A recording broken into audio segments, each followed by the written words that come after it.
Good evening, everybody. Welcome to tonight's Township of West Lincoln Administration Fire and Finance Committee meeting. Sorry for the delay, but we had some technical difficulties to get us all up and running, but it seems to be working in good order, and we'll continue on from here. So this is meeting number 2. I am your chair, Jason Trombetta. Due to the efforts of contain COVID to protect all individuals, council chambers will not be open to the public to attend standing committees until further notice. Anybody with any urgent matters, please feel free to email Joanne Shimmy before 4:30 on the day of the meeting. The meeting is being live streamed and is recorded and available on the township's website for viewing. Moving on to our land acknowledgement statement, the Township of West Lincoln, being part of Niagara, is situated on treaty land. The land is steeped in rich history of the First Nations, such as the Hattaway-Daronk, the Haudenosaunee, and the Anishinaabe, including Mississaugas of the Credit First Nation. There are many First Nations, Metis, and Inuit people from across Turtle Island that live and work in the Niagara region today. The Township of West Lincoln, as a part of the regional municipality of Niagara, stands with all Indigenous people, past and present, in promoting the wise stewardship of the land in which we live. Members of committee, is there any changes in orders of items on the agenda? Seeing none. None. Thanks, Councillor Yonker. If there is, just speak there, Councillor Yonker. I know you have your screen off. That just helped me easier, but I appreciate that. Any disclosure of conflict of interest or pecuniary interest? Seeing none. There are no appointments tonight. Kevin, is there anybody that's requesting to address any items on the agenda for this evening? No. Council, there's none. Thank you. Thank you for that. Moving on to consent agenda items. There are none, so we're going to move on straight to communications from the Regional Clerk, Anne-Marie Norio, in correspondence to item CLC 19-2022, the resignation of West Lincoln representative on the Niagara Peninsula Conservation Authority Board. The recommendation that the correspondence of Council Session CL 4-2022 from Anne-Marie Norio, the Regional Clerk, dated February 18th, 2022, regarding the resignation of West Lincoln representative on the Niagara Peninsula Conservation Authority, as outlined in the correspondence item CLC 19-2022, be received for information. So I need a mover for that motion. Councillor Gannan, seconded by Councillor Riley. Any comments or questions on this? Councillor Rayner.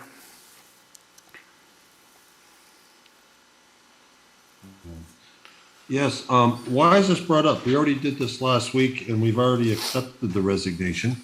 Thank you. Is this just the blessing of the region now, or what? I will turn that question to the clerk, Madam Clerk. Thank you, Mr. Chair. Yes, the item went to the region to advise them of the resignation, which Ms. Deborah Kuhn-Peterson also advised the region of her resignation, as well as the township merely recommends. It is the region that actually appoints, so it is under their jurisdiction. So this was to formally advise that they had also received Mrs. Kuhn-Peterson's resignation. Go ahead, Council. The floor is still yours. Thank you, Mr. Chair, through to the clerk. So the region now knows that Ms. Peterson has left and there is a vacancy. The question was asked last week, will this vacancy be filled, or is it just going to run out because it's the last year and there's only a few months left? Have you got a decision with regards to that yet? Madam Clerk? The decision, sorry, Mr. Chair. Yep. Through you, Mr. Chair, to Councillor Rayner. The item was referred to Regional Council, who had just received the item, the resignation, for information. No action was taken with respect to requesting a replacement for Ms. Kuhn-Peterson. I understand the issue, though, is there is quite a bit of training involved. There's only about a handful of meetings left. And I guess if, they wouldn't pursue replacing, but if the township wanted to request the replacement, then we would have to pass a resolution in that regard, asking them to, or recommending appointment to that position. And then it would be up to the region if they wanted to go further and place someone in that to represent the Township of West Lincoln. Again, Mr. Chair, through to the clerk. So what you're saying is the region at this point doesn't feel the necessity to replace the position unless the Township of West Lincoln feels it's necessary and asks for a request. Have we not made a request, then this position will not be filled for the duration. Is that correct? That is correct. All right, thank you. We got the answer we wanted. Thanks. Thank you, Councilor Rayner. Councilor Riley? Thank you, Mr. Chair. Actually, I have no question. I was just going to give a point of clarity to the councillor. Okay, thank you. Seeing, is there any other member of committee with any kind of questions for this motion? Seeing none, I'll call the question. All those in favor for information? And that. In support. Thank you, Councillor Yonker. That carries. Moving on, item A1222, Chief. Excuse me, sorry, Mr. Chair. Yep. I'm sorry to have interrupted you, but there was a correspondence that was sent by email today with respect to an item on the agenda. I just couldn't jump in quick enough to advise Okay, you. so just so everyone knows that there was a section for requests. Is this obviously to request something on the agenda, Madam Clerk? Yes, it is. It's Okay. in respect to the budget, the operating and capital budget, Okay. and I can read the email into the record if you like. Sure, if there's the will of committee, if that's okay. Seeing nothing, anybody opposed, thank you. Go ahead, Madam Clerk. Okay, the email is from Mr. Rob Cosby. It was sent today at 3:24 to Donna D. Philippus. Hi, Donna. I thought I would send you a quick message regarding tonight's budget. I am happy to see that there is a forecast sizable surplus anticipated from 2021 to help with easing the tax rate a bit for 2022. I think that the budget that you have proposed for approval this evening is very sensible, and I wouldn't change a thing. I believe that the rate increase of just under 2.5% is very realistic rate given what will be accomplished and the amount that everything is increasing in today's marketplace. I think that trying to cut projects or use more of the 2021 surplus to lower the rate even further would only come back to haunt future councils. You have been able to add some additional funds to reserves for the future and still keep back a sizable amount that could be used as a contingency fund for this year to help out if some of the projected expenditures come in a bit above what is budgeted. I may watch part of the meeting on live stream, but I tend to have internet issues when trying to take part in Zoom meetings. I would sooner just watch than try to participate with a bad connection. I'd be glad when we have meetings in person again. Good luck this evening, Rob. Thank you, Madam Clerk. Appreciate those comments from Mr. Cosby. It's been a councillor for 8 years. He's never missed a budget meeting. He's one of our first and foremost loyal supporters of every budget. So thank you, Madam Clerk. Thank you. Okay, real quick comments. Just go ahead, Councillor Rayner. Thank you. Back to his comments. Madam Clerk, he said in that report, did you not read less than 2.5%? Yes, I did. It said, I believe that the rate increase of just under 2.5%. It could be a typo. Because that number's wrong. It's just slightly above 2.5, and if I'm correct. 2.64. Yeah. It's just that what he's commenting on is not the correct number, that's all. Okay. I believe he probably just did a typo. I would imagine under should have been over. Yeah, probably. All right, thank you. Thank you, Councillor. Okay, there's no other comments from members from any members of the public, Madam Clerk? That's the only one? That was the only one. Thank you, Mr. Chair. Okay, thank you. Moving on, committee, moving on to item A12-22, Fire Chief Dennis Fisher, Information Report Number WFLD 03-2022, the monthly update January 2022, and the recommendation that the report WFLD 03-2022 regarding monthly update January 2022 dated February 22nd, 2022 be received for information purposes. I need a mover for that motion. Councillor Broderick, seconded by the mayor. Comments or questions on the fire report? Councillor Rayner? How you doing, Chief? Thank you. Through to our chief, are we going to be able to see the outline plans for Station 2 in the near future? Through you, Chair Trombetta, to Council Rayner, they were sent out about a day or two after the request, and then I sent you revised drawings about a week ago. All right, can we have a meeting with regards to that where we can all sit down together and look at it and discuss it, much similar to the same we did with the fire hall in town? Can we just I have a meeting with. Sorry, Chief. Can we do something at a, if you want to bring up some comments or questions, Councillor, can we do it at the next administration meeting with the chief, if there's questions about it? Would that be okay? Well, I was wondering, has the public seen the drawings at all yet, Chief? Through you, Chair Trombetta, to Council Rayner, no. Well, that's what we had before, was we had an open meeting in council where we had different options on different designs, and it was all public information. So I just want to keep this thing open and transparent as much as possible. And, you know, if there's any comments from you and from the public, if there's something they would see that they could tweak it. As many eyes on it, the better, to do the job once and do it right. So that's why I was wondering if it was possible, because to me, the public should be also involved in this, and it should be very transparent. Through you, Chairman Trombetta, to Councilor Rayner. I actually have a meeting with the architect group tomorrow.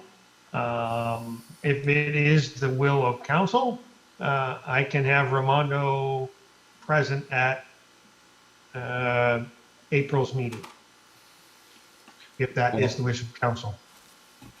I see you there, Madam CAO. Go ahead, Madam CAO. Okay, through you, Chair Trombetta, to Councillor Rayner, and this is also just to help the chief out. My understanding is that we're going out for RFP very, very soon. So if I just don't want to, there's a lot of desire to get the shovel in the ground, so to speak. And if we have to wait for April, I'm not too sure if we're going to get there. Dennis sent the drawings out to council based on your request last time by email the next day. And then, as you mentioned again, the next time. So it's quite a modest facility and has been done with a good architect. So I'm not too sure what would be achieved at this point. That's my opinion. Okay, thank you, Madam CAO. Councillor Rayner, do you want to answer that? Because I have the mayor waiting. Yeah, to me, it's just we're leaving an important part out of it, and that's the taxpayers who are paying for this building, and the fact that we should be in discussion and open session, to me, before we go out and take any tenders on this, so that the whole thing is completely open, transparent, public is aware, and that to me is how I'd like to see it. It's a structure that will be there for many years, and other structures that were built in town, such as the fire hall and the MERS, they were all discussed in great detail prior to the approval of council to go ahead for tender. This one's kind of under the carpet, and I'm not comfortable with this. It's just kind of, well, we're going ahead, don't worry, it's simple, leave it to us, we'll do it. I'm not discounting that we'll do it. I'm not discounting that maybe it's okay, but the process that we're doing is not the way we normally do it. And that's the part that kind of bothers me, because we've always been open in this township to what we're doing, and we're spending a lot of money with the taxpayers. They should see what they're getting. They haven't even had an open public meeting to look at this yet. No, and already we're going to go for tender. So we're circumventing the process. Thank you, Councillor. Mr. Mayor? Yeah, so I'm going to disagree a little bit with my fellow councillor and just say that the position is, or the we are being transparent. These things are being done. We were given drawings, and while he may be correct, and I wasn't there when the original fire hall was being brought through council and those kind of things, there is a sense in which these are not public buildings in the sense that the community center is a public building where the community it's basically set up for the purposes of the enjoyment or the use of the community, like a library or the community center. These are functional buildings, and so chief and foremost, the fire chief, has the input, of course, with the various inputs from the other departments, and so I'm very comfortable having the chief design this, and I'm less comfortable having the community have input on it for two reasons. Either they'll make it extravagant, which is not likely, or they'll make it less functional than I believe our chief is making it. So our chief knows what he needs out in Station 2. It's going to be a fine building serving the purposes of Station 2's jurisdiction. And I think that perhaps the original fire hall in town may have had a public component with the quote unquote museum piece in the front there, or with it's got some memorabilia and the antique fire truck, and of course it's sitting right next to the public. I think that the Station 2 is purely functional, and the reason we're doing that is to keep costs down and serve the community the best way that it can. I would imagine that a public works building, if there was a rebuild of the public works building, that I would trust the public works staff to direct how that building functions, and of course, the whole budget process is transparent, and the plans would be delivered to us. The tendering process would follow all of the protocols and procedures that are necessary for proper tendering. And so the whole process is in fact transparent. So to suggest that's not transparent, I don't think is accurate. And so I'm very comfortable to let the chief continue his course with Station 2, and so that we can get this thing built, because it's long overdue, and to stall the process or to miss an opportunity to get some early tenders and maybe some better pricing is paramount to waiting too long and having to wait another whole year when costs could go up yet another percentage or 2 or 3. So I'm very comfortable with the process. So that's all I wanted to say, Mr. Chair. Thank you, Mr. Mayor. I got Councillor Riley, then Councillor Yonker. Councillor Riley? Thank you, Mr. Chair. Yeah, so I think when I look at this, I understand what Councillor Rayner is saying.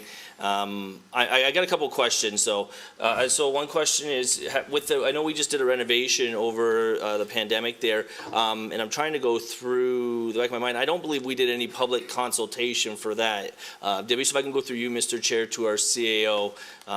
When we did the renovation to the facility, which is basically expanding on and revamping what we had, was there any public consulting through that process? I don't recall having a public meeting for that, but I just want to verify that. No, for the admin building, sorry, for the admin building. So through you, Chair Trombetta, to Councillor Riley. So what you're referring to was when we did the sort of the renovation of the old library in the administration building. We actually did a functional analysis of the space requirements that were needed by the different branches, and we worked with a professional who helped us figure out the right spaces so we could have our different branches sort of situated together, and the ones that were front desk focused to be more close to that. So yeah, there wasn't a public process. So then, no, and I appreciate that, and I didn't think so. And I guess to echo a little bit, I guess what the mayor had mentioned, I get it. Like in this situation, this isn't necessarily in a building that's going to be freely accessible by the public. And from what I've seen in the blueprint there, what was shared with council after the request, it seems like a pretty bare bones a sketch there. So what I'm wondering, through you, Mr. Chair, I'll go to our CAO or our fire chief. would it be at all possible to maybe put those sketch on the website somewhere, or a link down a tab to the fire department page, and just at least have it out there so people don't get the impression that we're trying to, not reveal anything, and then it's just like, voila, here it is. Because I understand one side of the coin there. I understand what Councillor Rayner is saying in terms of we just want to be as transparent and have that out there. I think we're past the moment of being able to include the public without it having to run the risk of, extra cost, or, if we have to bring people in, it significantly can impact that. And at the same time, I don't really see too much in this particular building that's going to require much, if anybody takes an interest at all. So I'm just wondering if we can kind of get the best of both worlds while keep moving forward, if we make that accessible and available online. And should members of the community have concerns, whether we'd use social media or just the website, they're more than still capable of reaching out, and we're still in the early stage, or not early stages, but we're still in the stage where we haven't put a shovel in, so that could always be addressed. Is that at all possible? Through you, Chair Trombetta, to Councillor Riley. I'm going to start off answering the question because I want to just make sure that this wouldn't impact our tender process. So perhaps maybe when they actually go out for that process, they could be posted at the same time. But I'm going to ask Dennis to comment on that if you don't mind. Thank you. Through the chair to Councillor Riley, I will express a little bit of concern putting the document or the drawings on the website at this point without the tender going out first. Okay. Just because it kind of opens the door for somebody to see it prior to somebody else. And somebody getting a little bit of a leg up on somebody else. I know that's might be a little bit far-fetched, but it can happen. So I would have no problem putting the drawings up, when after the tender goes out, certainly, but prior to the tender going out, I'd be a little bit concerned about that. Okay, and I understand that. I think that's a valid concern there, so I would agree with that. I think if we can have those drawings or renders available at the time that the tender goes out, then I think the public still gets a chance to get a glance of what it is potentially going to look like, and then as we go through the tender stage, we learn what it's going to cost, and sometimes during that, things can change, but at that point, it's a lot more concrete, so I'm fine with that, Mr. Chair. No more questions. Thank you. Councillor Yonker? Yeah, sorry. Basically, what the mayor said is I agree with. And what I was going to mention is what the chief mentioned as well. So basically, you got to be careful what you put out to the public. And then when they see something like this, they think they can have a say in it when it is a building that is functional for firefighters and the needs they have. If we open it to public a little bit, then they think that they can have a say and it might open something. So if we do share it later on, it has to be clearly stated that this is just for their information. And we got to be careful that we don't have them thinking that they can have a say in it. Great, thank you, Councillor. If you just can, we get a chance to lower the emoji hand there, so I don't have to, unless I have to come back to you afterwards, so if you can on your screen. Perfect, thank you. No other questions from members of committee?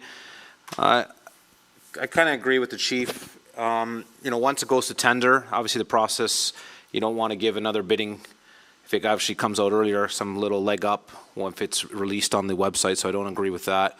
But I don't see a problem once it is a tender and we do have a final tender bid come in, that the drawings can't be attached to an administration fire finance committee meeting with a report, not in the report, or just attached, and then if anybody wants to comment from the public and members of council, we can talk. But I think at that point, once the tender is closed, we can maybe show those afterwards at that point when that comes. Is that okay, Chief? Would something like that work out, if possible? That would be my scenario moving forward. Again, I'd hesitate to put it out sooner. No, I don't want to see it out sooner. But when it does the right timing, if it can be attached to, let's say, an administration fire finance committee meeting, that'd be great. Absolutely. Yeah, perfect. No problem. Okay, seeing any other questions for this information report? All those in favor? and that's carried. Moving on to item A13-22, Deputy Treasurer Caitlin Hall, Treasurer Director of Finance Donna DeFilippis, recommendation report number T06-2022, proposed changes to the recreation and cemetery user fees. The recommendation reads that the report T06-2022 dated February 22nd, 2022 regarding the changes to the recreational cemetery user fees be received, and that Schedule A outlining the update recreational user fees charges attached to this report be approved with the effective dates as noticed within Schedule A, and that Schedule B outlining the updated cemetery user fees and charges attached to this report be approved with an effective date of March 1st, 2022. That a bylaw be passed which repeals bylaw 2019-20 Schedule A to incorporate the revised recreation fees and charges with effective dates as noted, and that the bylaw be passed which amend bylaw 2013-76 Schedule A to incorporate the revised cemetery fees and charges with an effective date of March 1st, 2022, and that the addition of the definition of a resident be accepted as presented and included in the bylaw. So I need a mover for that. I got Councillor Bradrick. Seconder, Councillor Gannan. Any questions or comments on the cemetery fees and recreation fees by members of the committee? See a lot of shaking heads, so that means no. So I'll call the question. All those in favor? And Support. that carries. Thank you. Sorry, everybody. I was just waiting for Councillor Yonker there for that pause, so I apologize. Okay, moving on. Item A14-22, Treasurer Director of Finance Donna DeFilippis, recommendation report number T05-2022, the 2022 Operating and Capital Budget Final Report. The recommendation that report T05-2022 regarding the 2022 Operating and Capital Budget Final Report dated February 22, 2022 be received, and that a tax levy of $8,404,170, which represents a 2.64% tax levy increase after factoring the assessment growth, be approved, and that the hospital levy of $125,800 for the West Lincoln Memorial Hospital rebuild be approved, and that the urban services area levy of $184,770 be approved, and that council approve the following 2022 transfers from the operating fund of $200,000 transfer to the equipment reserve, $150,000 transfer to the fire reserve, and an $80,000 transfer to the information technology reserve, and that the detailed 2022 capital program attached as schedules G and H into this report totaling $250 be approved, and that the water and wastewater user fees increase on July 1st, 2022 as follows: 5% increase of the water consumption rate, the water base charge, the wastewater base charge, the water filling station consumption rate of 2% increase to the wastewater consumptive rate, and that a bylaw be passed which amends bylaw 2004-42 schedules A and C to incorporate the revised water wastewater fees effective July 1st, 2022, and that council approve a debenture funding of $985,500 in the 2022 order to finance capital projects 1024 paving of Vaughan Road from Caister Gainsborough Town Line Road to Wellandport Road, and that council delegate authority to the CAO to approve in the year 2022 budget amendments up to $20,000 per item and report to council as a monthly basis regarding such amendments, and that the balance of the capital and special projects for the years 2023 to 2031 as outlined of Schedule D and F to the report be approved in principle, and that a tangible capital asset amortization estimate of $3,346,370 and post-employment expenses estimated at $4,000 be are and hereby excluded from the 2022 draft operating budgets and capital budget as permitted through the regulation 248-09. So I need a mover to put this on the table and a seconder for discussion. Councillor Bradrick, seconded by Councillor Gannan. Comments or questions? I see the mayor's hand up first, if I'm correct. Go ahead, Mr. Mayor. Yeah. So first of all, thank you to staff for preparing this budget. And, I know a hard work went into it. We did have a peak last month. And we also went to the public and had the presentation with the public's for the public's input. Always appreciate the procedure and protocols that we put in place to make sure that this is an open and transparent budget process. and especially in these difficult times. You know, I really appreciate that. I really appreciate what you presented to us this evening. I think a lot of hard work went into get this to the level that it's at, and I guess I also echo what our resident, the resident that I trust the most on the budget is Rob Cosby, because I too have enjoyed his inputs for 8 years, and he gave it his seal of approval, and I don't think that's no small token. So with that, I'm very pleased with the document that has been prepared. Great, thank you, Mr. Mayor. Madam CAO, you see your hand up there? Is that? It is up there, and the reason it is up is that Director DeFilippis has a presentation to make, if you would like. Okay, perfect. Yep, I was going to go there. So, Donna, absolutely, for your presentation. Thank you, Councillor Trombetta. So I do have a short presentation just to highlight some of the items in the report that Council has in front of them. So I'm going to start that presentation. I'll turn off my camera while I do that, and I'll share my screen.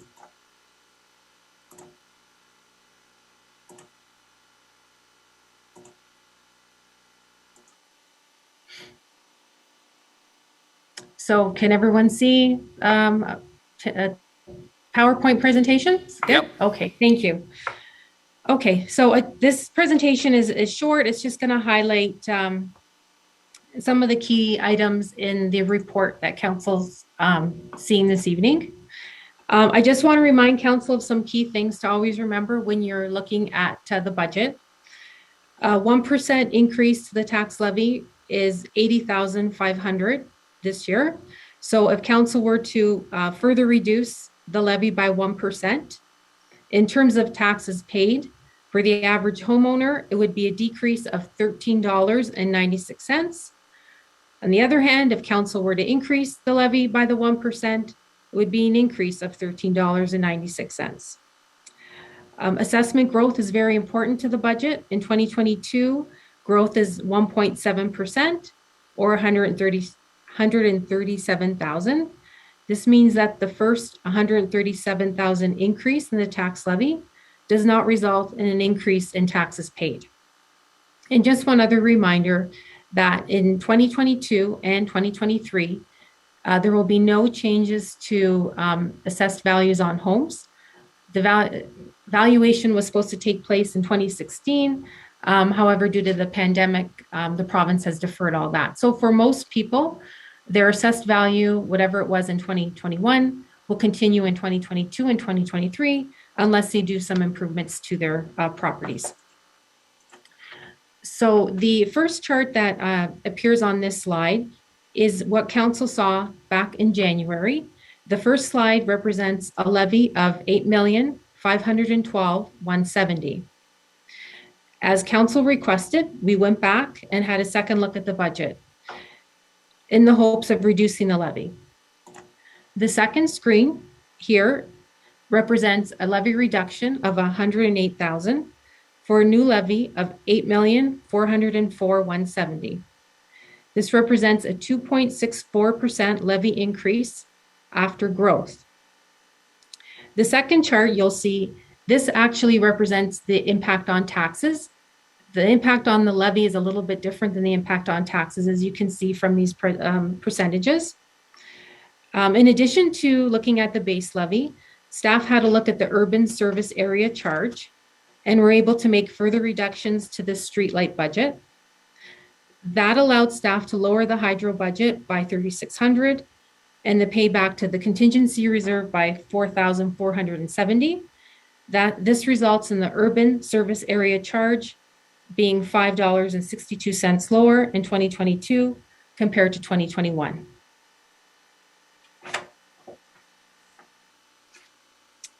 So how was the levy lowered? Staff concentrated on reviewing 2021 draft year-end results to see where actions could be taken in 2021 that would have a positive impact on the 2022 budget. In order to get to the $108,000, staff has did a few things in the budget. The transfer to the equipment reserve was reduced by 65,000. The transfer to the fire reserve was reduced by 20,000. The transfer to the IT reserve or information technology was reduced by 9,000. And at the January meeting, council had already approved the removal of a contribution to the McNally Hospice for 14,000. These total the 108,000. In order to have this happen, there's a recommendation this evening to transfer a portion of the 2021 surplus as follows: 200,000 to the equipment reserve, 150 to the fire reserve, and 800,000 to the IT reserve.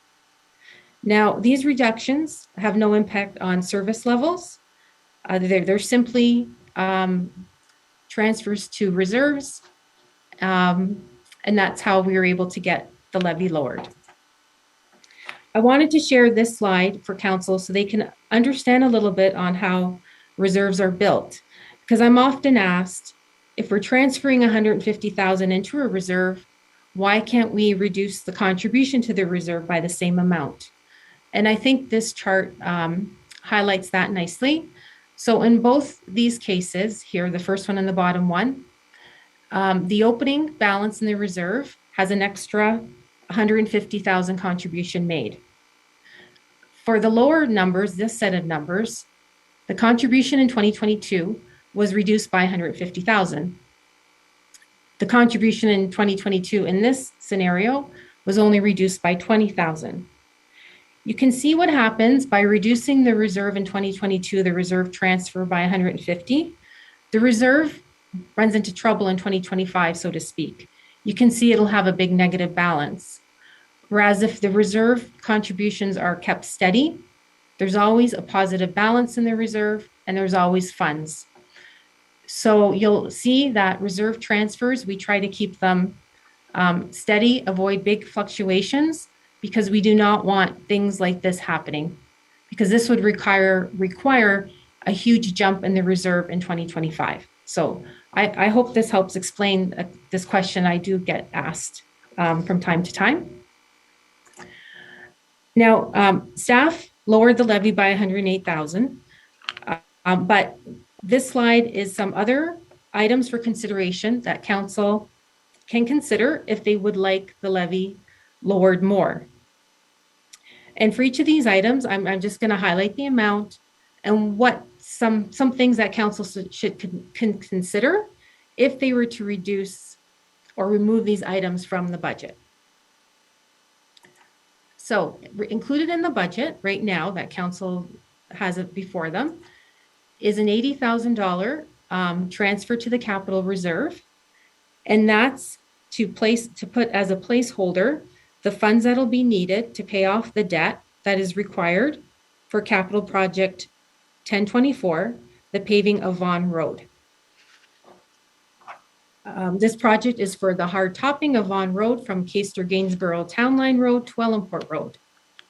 If council were to defer this project to a future year, this transfer would not be necessary in 2022.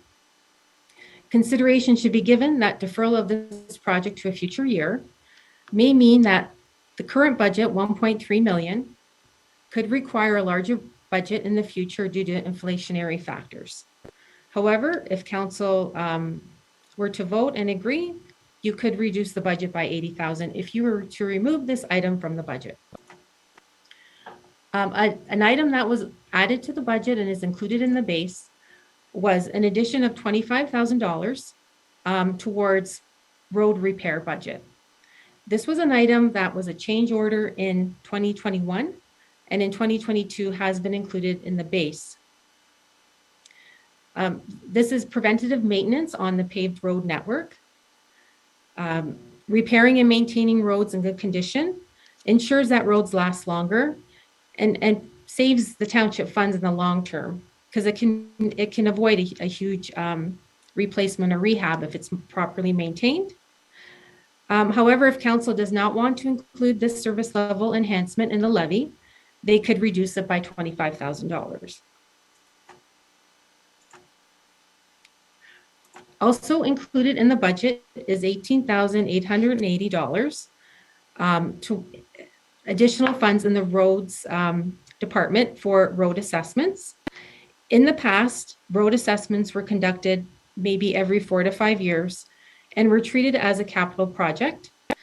In 2021, we introduced this as a change order request. However, it was not included in the budget in 2021. Staff is recommending that 1/3 of the road network is assessed each year, and we consider this an operating cost. So this would bring it into the operating budget and would be budgeted such.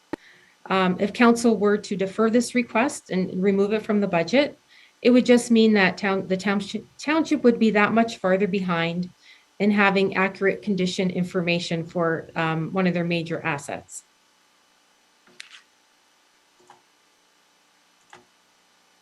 Also included in this budget is an increase to the firefighter complement. Again, this was a change request in 2021 that was deferred. The request is to increase the complement in Station 2 from 16 to 20 volunteers. This was something that was highlighted in the fire master plan in 2016. It ensures that we have, adequate staff for community health and safety, and we have adequate staff to respond to emergency events. Again, this is an increase to our service level, and if council chose to, they could remove this from the budget as well. A final enhancement to the service level that's included in the budget is an expansion of our summer camp program, and that comes at a cost of $5,900. If council does not want to enhance the summer camp program and keep registrations at the same number, this could be removed from the budget and there could be savings. So if council wanted to remove any of these items from the base budget, they could pick one, they could pick all of them. A council member would need to bring forward an amendment for consideration to do so. I just want to give a little bit more analysis of 2022 budget and what's in the budget. Again, these items are all in the report, but sometimes if it's highlighted, it's just a little easier to recall what's in it. So the 2022 budget does include an increase in transfers to reserves. We did reduce some of them, but there's still increases in there. The capital reserve, an increase of $20,500 and facilities $9,500. We've also increased the transfer to the planning reserve by $30,000 and the cemetery reserve by $10,000, and that's to ensure there's funds for the 10-year capital plan in those two service areas. The compensation and corporate services, an increase of $50,700. There's two positions that are impacting that increase. In 2021, a communication assistant position was approved by council. However, we only budgeted for a half a year in 2021. So in 2022, we're bringing the other half into the operating fund at a cost of $26,700. The other item, where there's an additional $24,000 in the budget as the GIS and asset management coordinator position has been slowly funded through a grant and brought onto the tax levy at a prorated base. So this year, it's funded by the tax levy by 67%, and last year was funded by 50%. In the park services area, there's an increase of $21,000 to part-time staff. It's both a factor of an increase in minimum wage and an increase in hours of seasonal staffing. And that is to just ensure that we have the appropriate amount of staff to take care of the new assets that the township is taking over, in particular, a playground at Kesterville Library and a new playground that will be installed at the Dennis Drive Park. Corporate insurance costs, we discussed this at the January meeting in detail. We're looking at an 18% increase right now, or $46,800. However, we've mitigated that increase by transferring $21,000 from the insurance reserve to help reduce the anticipated increase. Also within the library budget, there's an increase of $17,350, and that's a compensation adjustment to the public service assistants. The library board has budgeted for a $2 hour increase to these positions. Another item I want to highlight is that in 2020, council approved a project to conduct a pay equity, market equity, non-union compensation review. At a confidential meeting in November, council was presented with the results of that review. And the non-union grid was endorsed and approved at that November meeting, with the recommendation that implementation be deferred to the 2022 budget. So included in the 2022 budget is a transfer from the contingency reserve of $168,690 to fund the costs to implement the non-union salary grid in 2022. The above transfer from the contingency reserve represents funds that were received from the province through the municipal modernization program. I also want to remind council that this evening we're requesting the approval of new water and wastewater rates effective July 1st, 2022. We use the recommendations from the water and wastewater rate study that was presented in 2021. So the average quarterly bill would increase by $11.36. So that's my presentation for operating. I just want to highlight some things in the capital budget. The capital budget has not changed from January. All the projects are still in there. We haven't added, we haven't taken out. And the total budget is 6.2 million, 51 projects. And I'm just going to remind council about Open Book. That's on our website, and it's a great way for members of the public to see the projects that are in the budget. And you can, click on a project and see all the details, and you can also see how it's funded. So I encourage you to let all the ratepayers know about this function, because it really increases transparency, and it's really easy for them to see what projects are budgeted. Now, the funding of the 2022 capital, largely from reserves and government transfers or grants.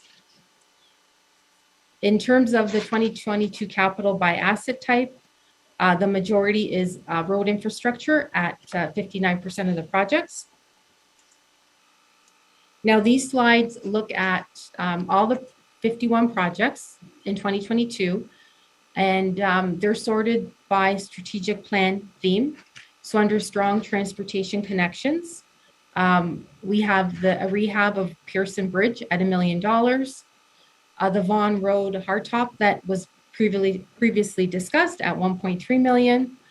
Also included here is the replacement of a grader at 550,000 and various other road work. There's also a township trails and corridors master plan planned in 2022. Under strategic responsible growth, there's items dealing with different service areas, water, wastewater. We're due to do another development charge study in corporate, that comes under corporate management / planning.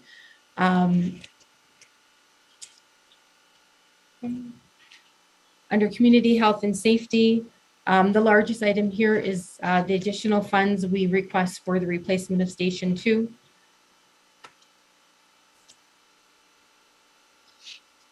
Efficient, fiscally responsible operations, a lot of different types of projects here. Replacing shingles at Town Hall for 60,000.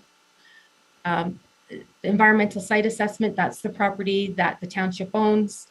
I recommend, there's a project to do an environmental study there, so we understand what we're dealing with in terms of that property. The last one was done quite a few years ago, so we need an updated one. And then under local attraction, there's some work being done at our parks.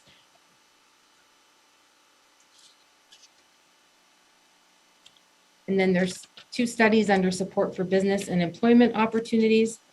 This parking study is parking in the downtown core. In terms of the 10-year capital plan, total expenditures are $76,560,500. The bulk of the projects do fall under road infrastructure, which is 62% of the projects.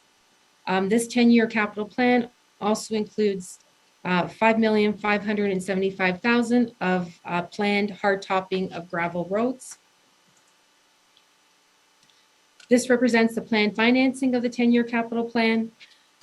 Debenture financing will be required on an annual basis in order to complete all the projects outlined in the plan. This last chart looks at forecasting the debenture needs over the next 5 years. And you would have noticed that in the report this evening, there's a section about debentures. The way this chart reads is this orange line represents the annual repayment limit that the province sets out, which is 25% of net revenues. This gray line represents 10% of net revenues, which is what is in the township's capital financing and debt management policy. We have a lower limit than the province just to ensure long-term sustainability and flexibility. And in compliance with that same policy, in the report, I've included some financial indicators. For those indicators, the township is at low risk. There's only one that we're at moderate risk, and that's the debt servicing cost as a percentage of own source revenue. We're forecasting it at 7.21%.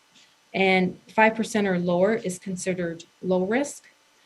And this chart is assuming assessment growth of 1% per year.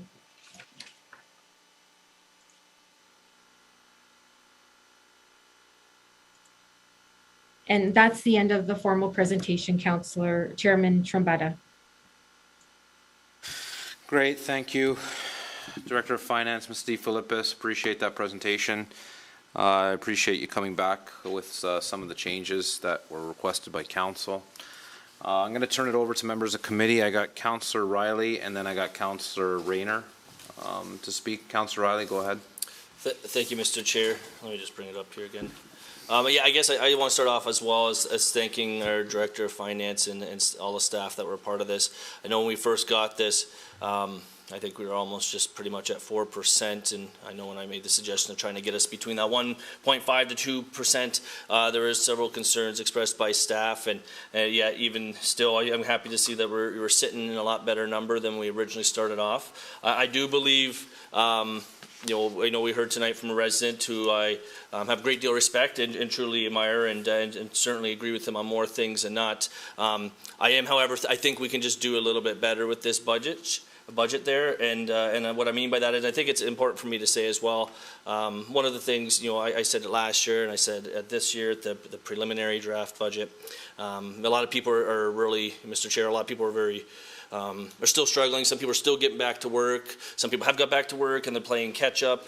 And I see a lot of things that we need to address, and I also see a couple of wants there. I know there's always the boogeyman in the closet. Well, if we defer, the fear factor is it's going to cost more. Well, we don't know what's going to cost. In fact, we budgeted last year for a road that we actually got more bang for our buck. And if anything, we don't know what the future holds. And and if we get back to normal sooner than later, well, that could actually change the playing field as well. And so I'm for the most part majority in favor of this budget. However, I would like to bring a motion forward to talk about item. The item, I think it's item 9, and not cancel it. I certainly think that needs to be addressed. I just think that doesn't need to be addressed in this budget, and that's the venturing the Vaughan Road hard topping there. That $80,000 is going to be about 1% tax savings, which can now bring us down to what I originally asked staff to be at around that 1.5 to 2%, and I think that would approximately, and staff can correct me if I'm wrong, but approximately that would bring us around, I guess, 1.64, maybe to 1.7. So if I maybe just focus on that first, I think I have to move that, and it needs to be second so we can discuss it. How does that, if someone can refresh my memory again? So it's up to you, Councillor. If it was you can hold your amendment right now unless you want it right now, and I go to members of committee if they want to speak, and then I come back to you. But or we still have to, I think in order to do anything, you still have to move and second it, and then we speak to it further, do we not? we can do it that way. I'll go to the clerk. Madam Clerk?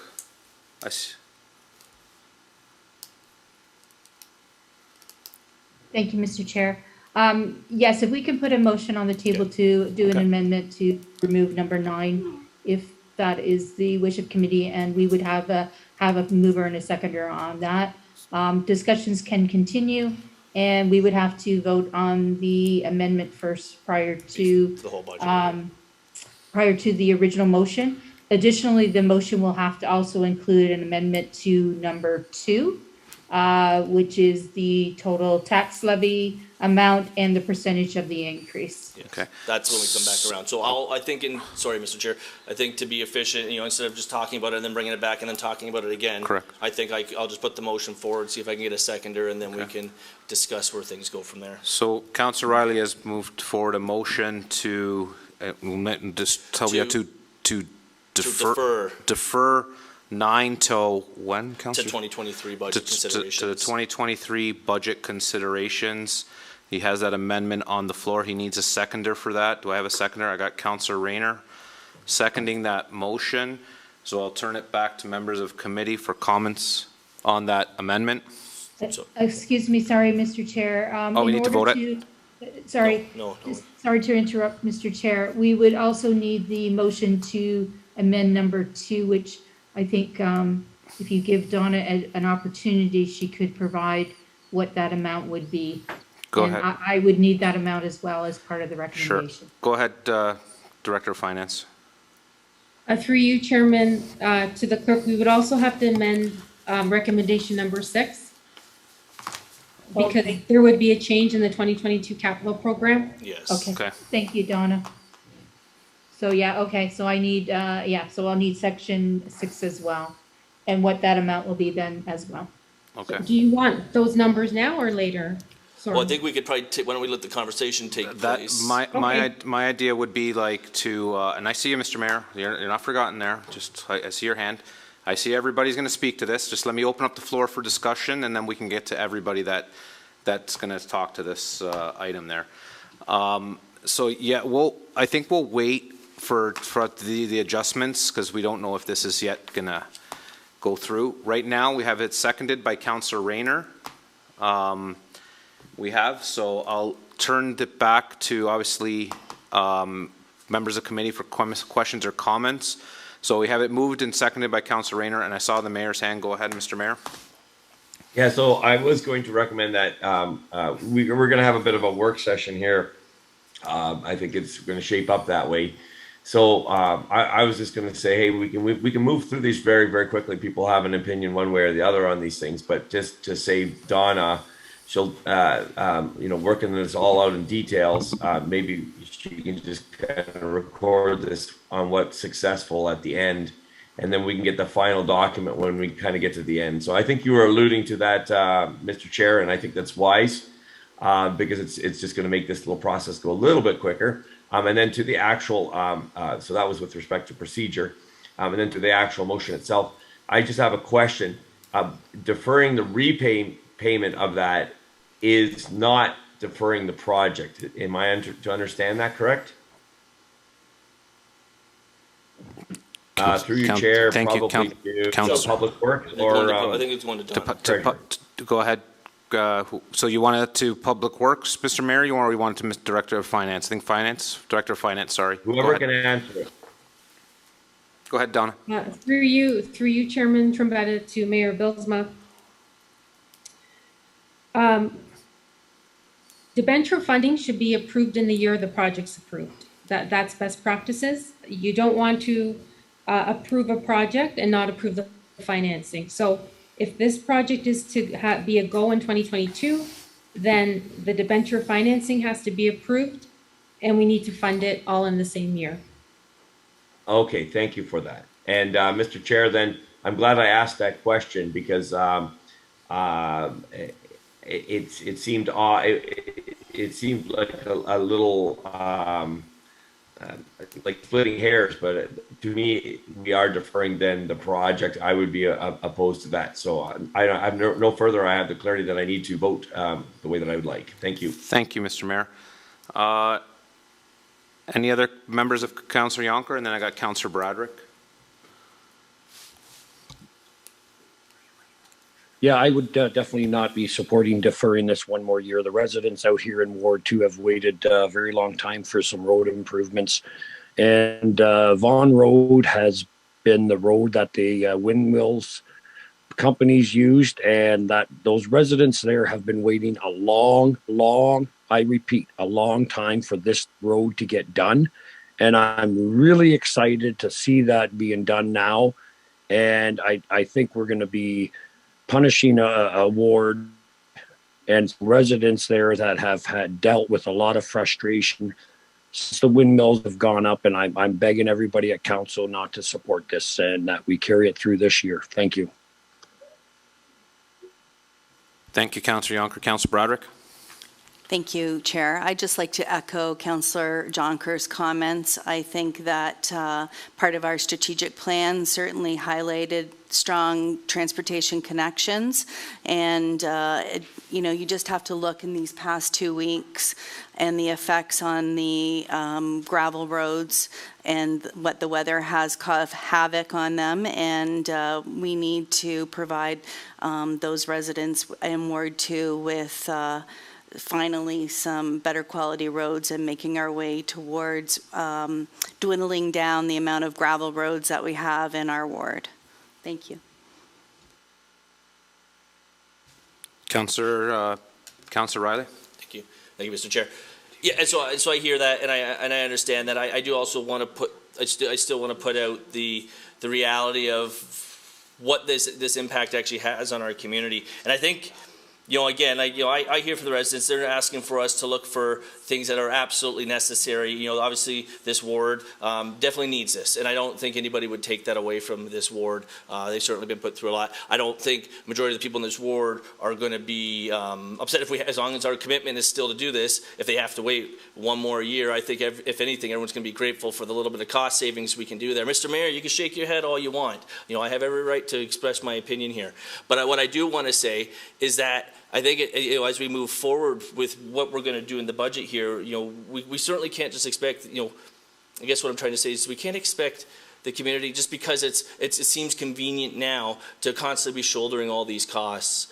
And again, like I would rather much see us in the future plan more appropriately for how we address some of these things. And now we're debenturing, you know what I mean? These large projects. This project's $1.3 million, and it needs to be done. I'm not disputing it needs to be done. I don't think it needs to be done this year. I think we can take an opportunity here to show some leadership and to do, you know, what we need to do for our community to make the cost of living suitable and as low as possible. I don't think we need to rush this through. I think a deferral. We're not looking to cancel this. A simple deferral is all that is required, and that we address this next year when things are hopefully better, things are hopefully more normalized, and at the same time, we have so many other things to deal with on the budget. We have even some extra considerations that are in here as well. Where does this budget end up? And that's the thing right now. Right now we're talking about it being at 2.64.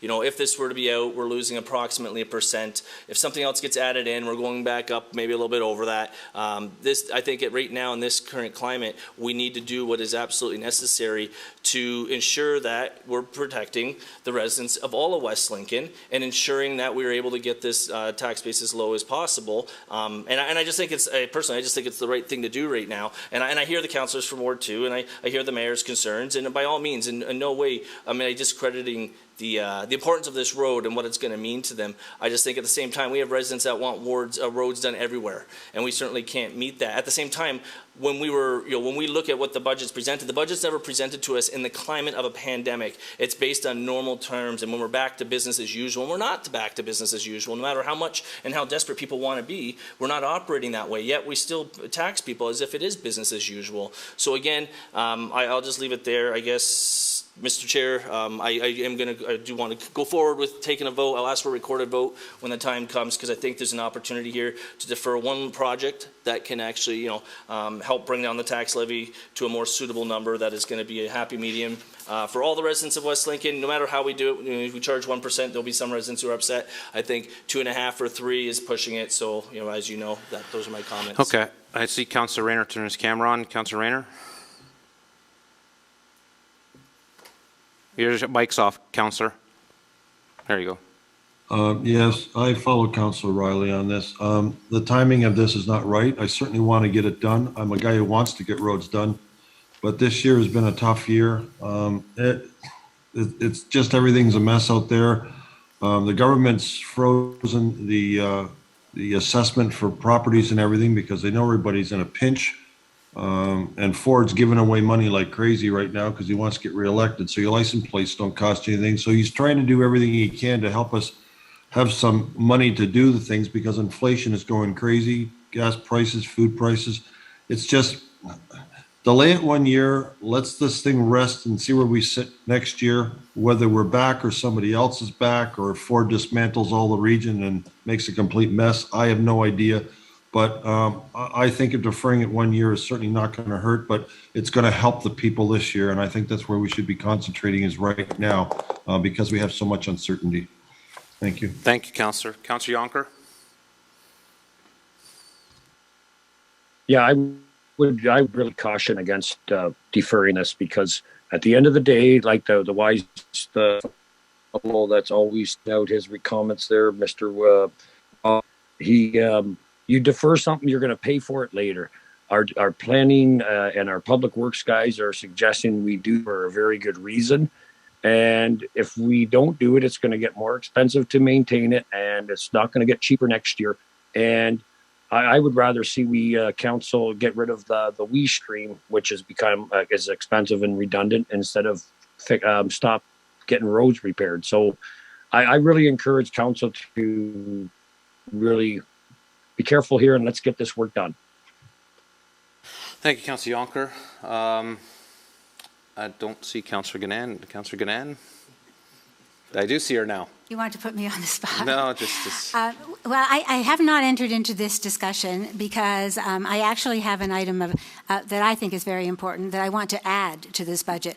So in actual fact, it was one of the suggestions that was made on this recent report that came out from our Director of Finance, and I really want to speak to that.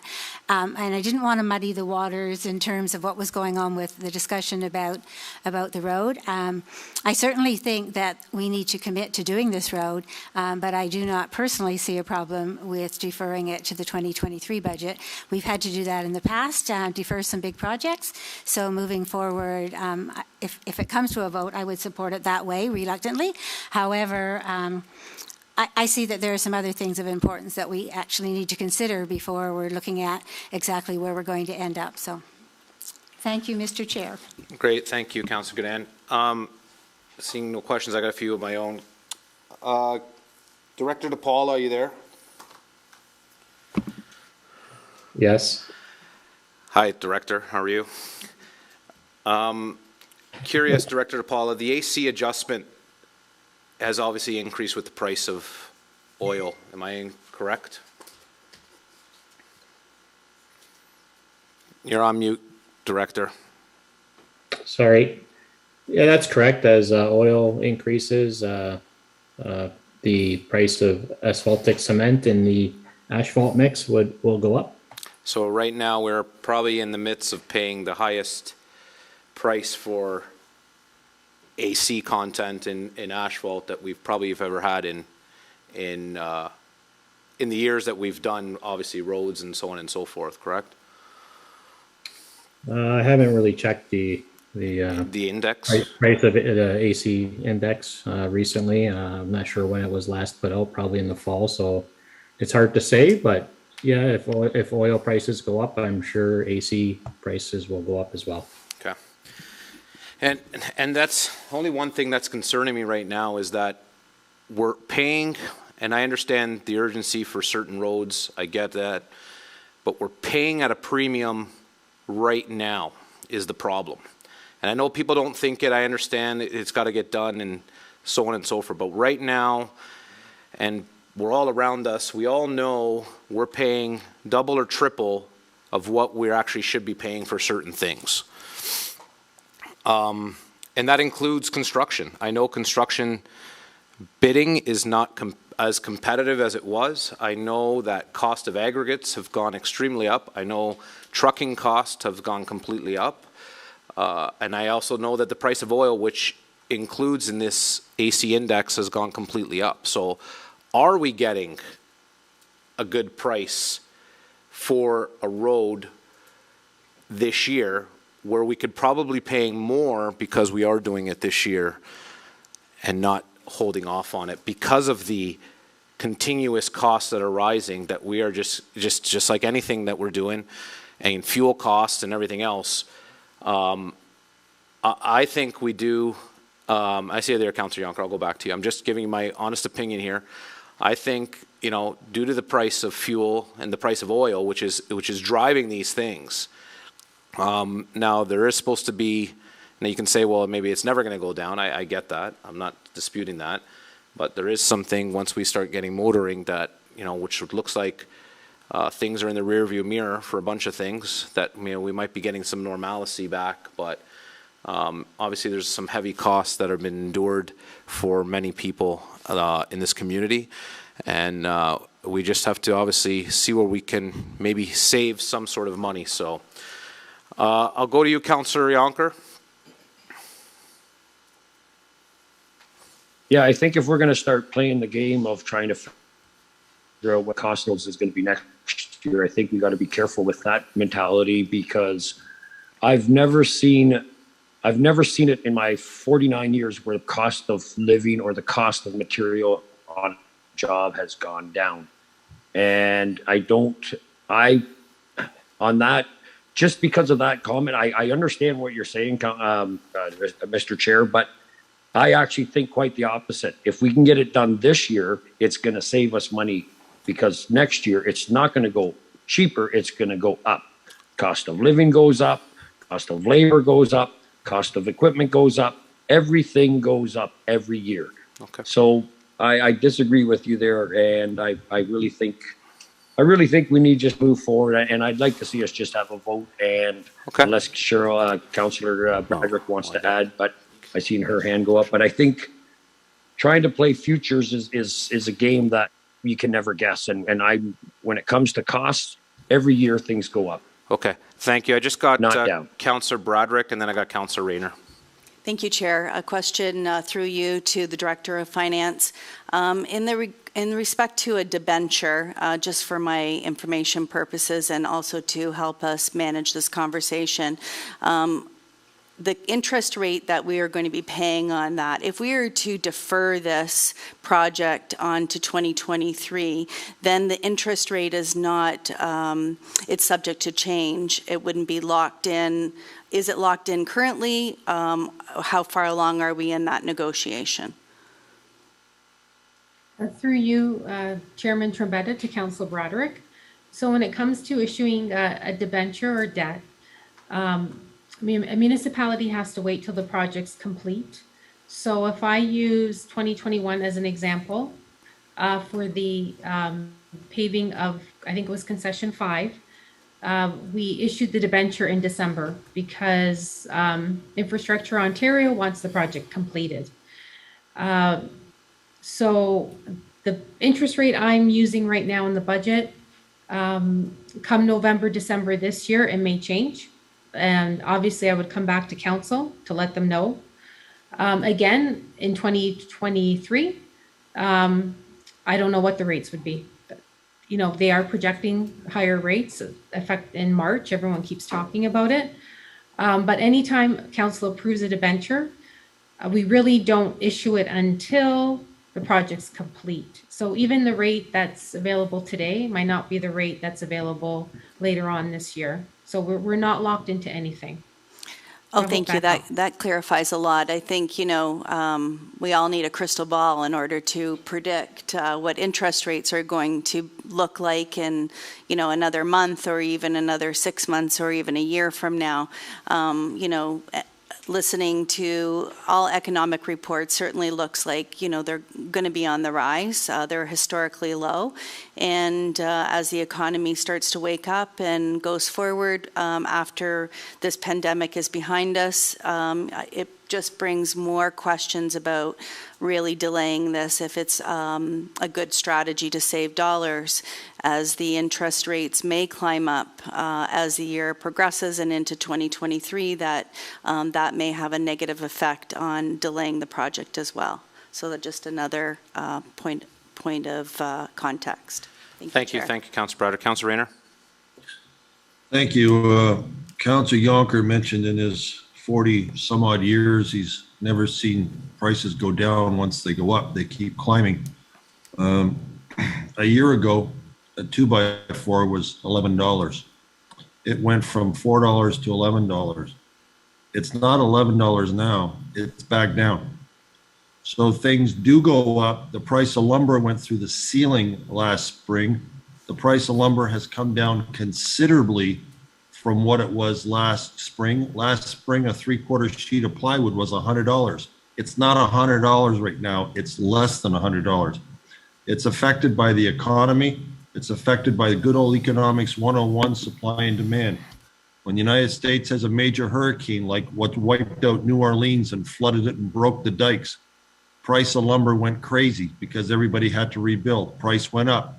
When everybody fixed it up, price went back down. Lumber is a commodity that flexes every day. It's on the stock market, I believe, just like oil is. And it does go up and it does go down. It depends on what's going on in the world market. So you can't say it goes up and never comes down. It does jump around. And proof of the pudding is the most dramatic change in price of lumber, for example, you have ever seen in anybody's lifetime, and I'm almost 30 years older than Councilor Yonker, was last spring. Lumber tripled in price. They used to go up 10 cents, 20 cents, 30 cents.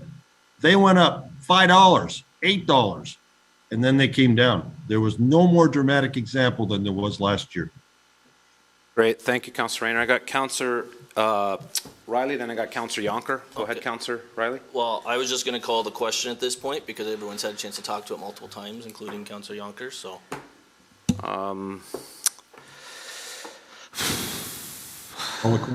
can you make it real? I'm gonna be. Even though I shouldn't be doing I'll this, make it really real quick, Councilor Yonker, which I can get my hands whipped for doing this. So, go ahead, Councilor Yonker.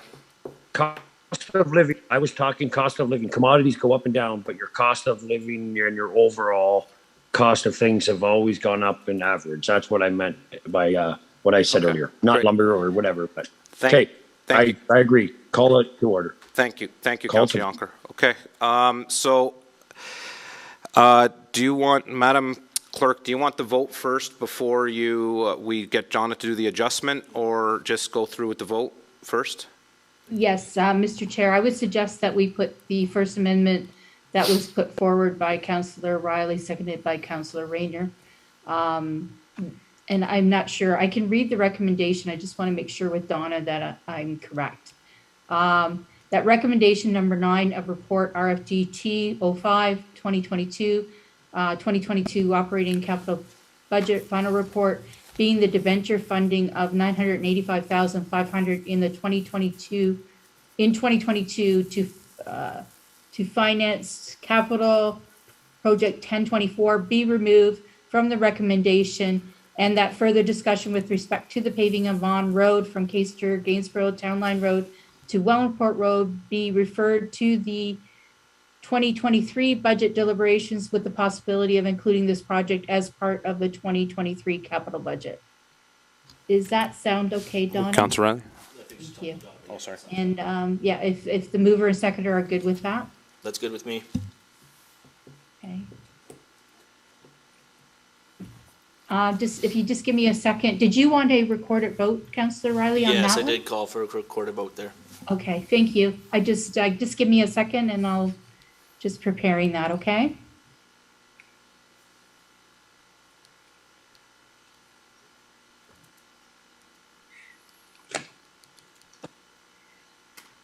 Okay. I am now ready for the recorded vote. Councillor Riley? This is to remove item 9 from the budget. So I support removing item 9 from the budget. Okay. Councillor Rayner? Support. Support. Thank you. Councillor Bradford? I do not support. Councillor Jonker? I do not support it. Kids are going to bed, sorry. That's okay. Councillor Gannon? Support. Mayor Balsma? Opposed? And Councillor Trombetta, Chair Trombetta. Support.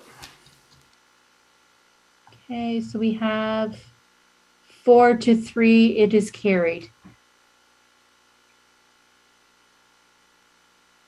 Now, we have a further amendment with respect to number 6 and number 2. Can I combine those, Donna?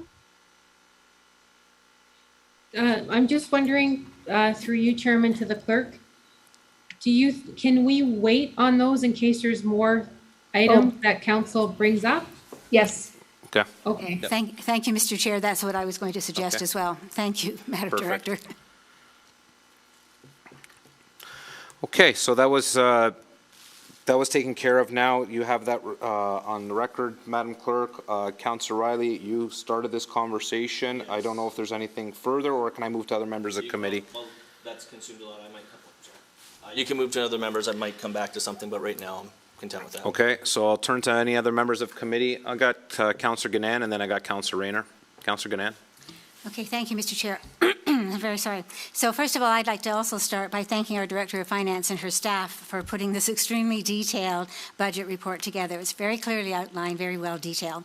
I really appreciate that after our first look at the budget, staff did go back to find areas that could be reduced without the loss of services to our residents. I really like that we were able to outline the various scenarios as to the effect of our choices on the resulting tax bills. The item that I would like to address with my fellow councillors and have them consider is the potential for an addition of the HR position that was put forward in the second version, the version of the budget report that we just received for this meeting. We've had, during all of our terms of council, Donna has her hand up. Is she not hearing? Sure. Go ahead, Don. No, through you, Chairman Trebetta to Councillor Gannon, I just want to highlight that these change requests, they were included in the first report. I just made a change to the HR advisor one in terms of the dollar value, but they were both mentioned in the first report.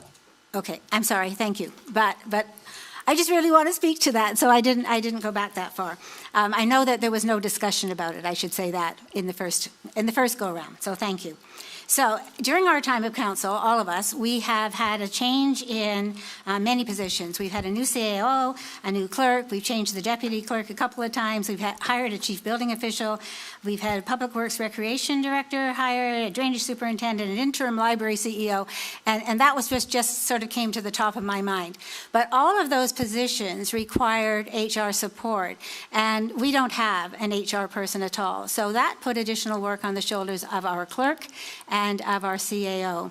And such things as, even putting together an updated job description, getting ready to post the job, going through the rounds and rounds and rounds of having to interview people, and then putting contracts and packages together in terms of benefits and so on, have all been work that have been done without any staff. And I just really think that all of the work that we've been doing with asset management, one of the things that we've sort of left out as a council is the asset that our staff provides. We have excellent staff, and I feel that this is one of the areas that we have truly neglected as we move forward with things. So we are aware, and we have been aware, of the need for an HR person, a human resources person who specializes in these kinds of things. But a couple of things have really brought that to the forefront. One is that it did come forward in a couple of budget deliberations in the past and was deferred onward to other budgets. So it's one of those things that we really need to look at because it has been deferred and deferred. And secondly, the pandemic and all of the extra work that's been put on the shoulders of all our senior staff has just been horrendous. We've had many, many additional things that have needed to be dealt with. So as we're looking at this, I guess I'm really wondering what we can do moving forward with, I know that there's a $55,000 amount put in, but I guess the question that I have for our Director of Finance is this something that we can keep in the 2022 budget, but move it perhaps to the fourth quarter so that it's not going to cost us as much this year? Perhaps aim to get the paperwork, get the thinking in place, and then be ready to have somebody in place by, say, the 1st of October, so that at least we have this in our organization policies, we have it in our structure of staffing, and we can move forward from there with people who are ready to do the job. I think if we read our report this time, we know that both our clerk and our CAO, as well as some of our other staff, are in a position to either retire, move away, whatever, need to take some kind of a leave for illness purposes. Like, we really don't know what we're facing in the future. What we do know is that we do not have a person who wears that single hat. And nobody who would apply for any of those jobs moving forward would be prepared to do what we do in West Lincoln, and that is have our senior staff wear multiple hats. I think those days are long gone, and I think that we really need to look at this as an opportunity to add a small portion to this budget and protect the staff that we have as we move forward as a municipality and as we grow as a municipality. So I guess succinctly, my question to our Director of Finance is, how best do we go about that? I, at one point, was thinking that we could use some surplus perhaps to get this item into our budget. So I guess that might be one part of the question, and part B might be, if not doing that and not touching surpluses, because obviously we're reluctant to do that, is there a way to delay the start of this and still move it forward? Director of Finance? Yeah, through you, Chairman Trombetta, to Councillor Ganad. I'll take a few steps to answer your question. So in this report, we're looking at a cost of $55,000 for half a year, because obviously, it's a change request that was brought to council in 2021, and we're bringing it back in 2022. So it's half a year. Given that council has removed $80,000 from the budget, council could add $55,000. That's an option.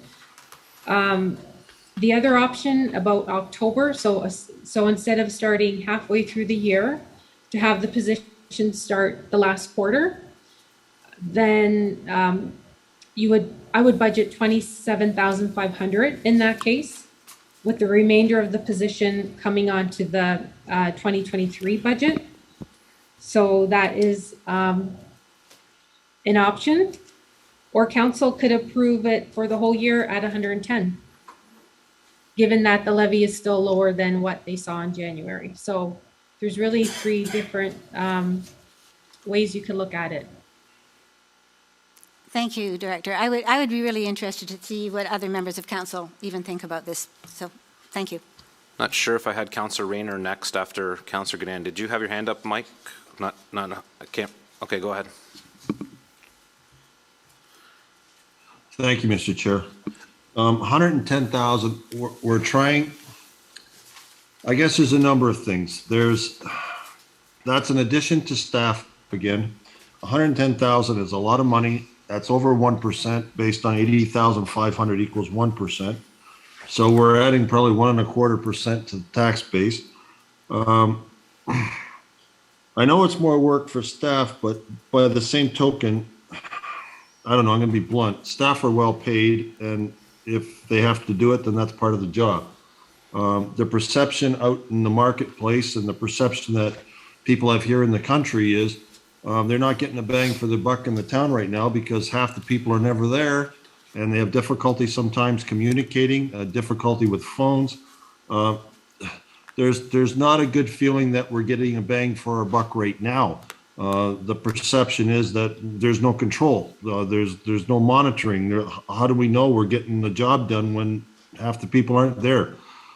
So to also add on to staff again is it's just adding insult to injury right now.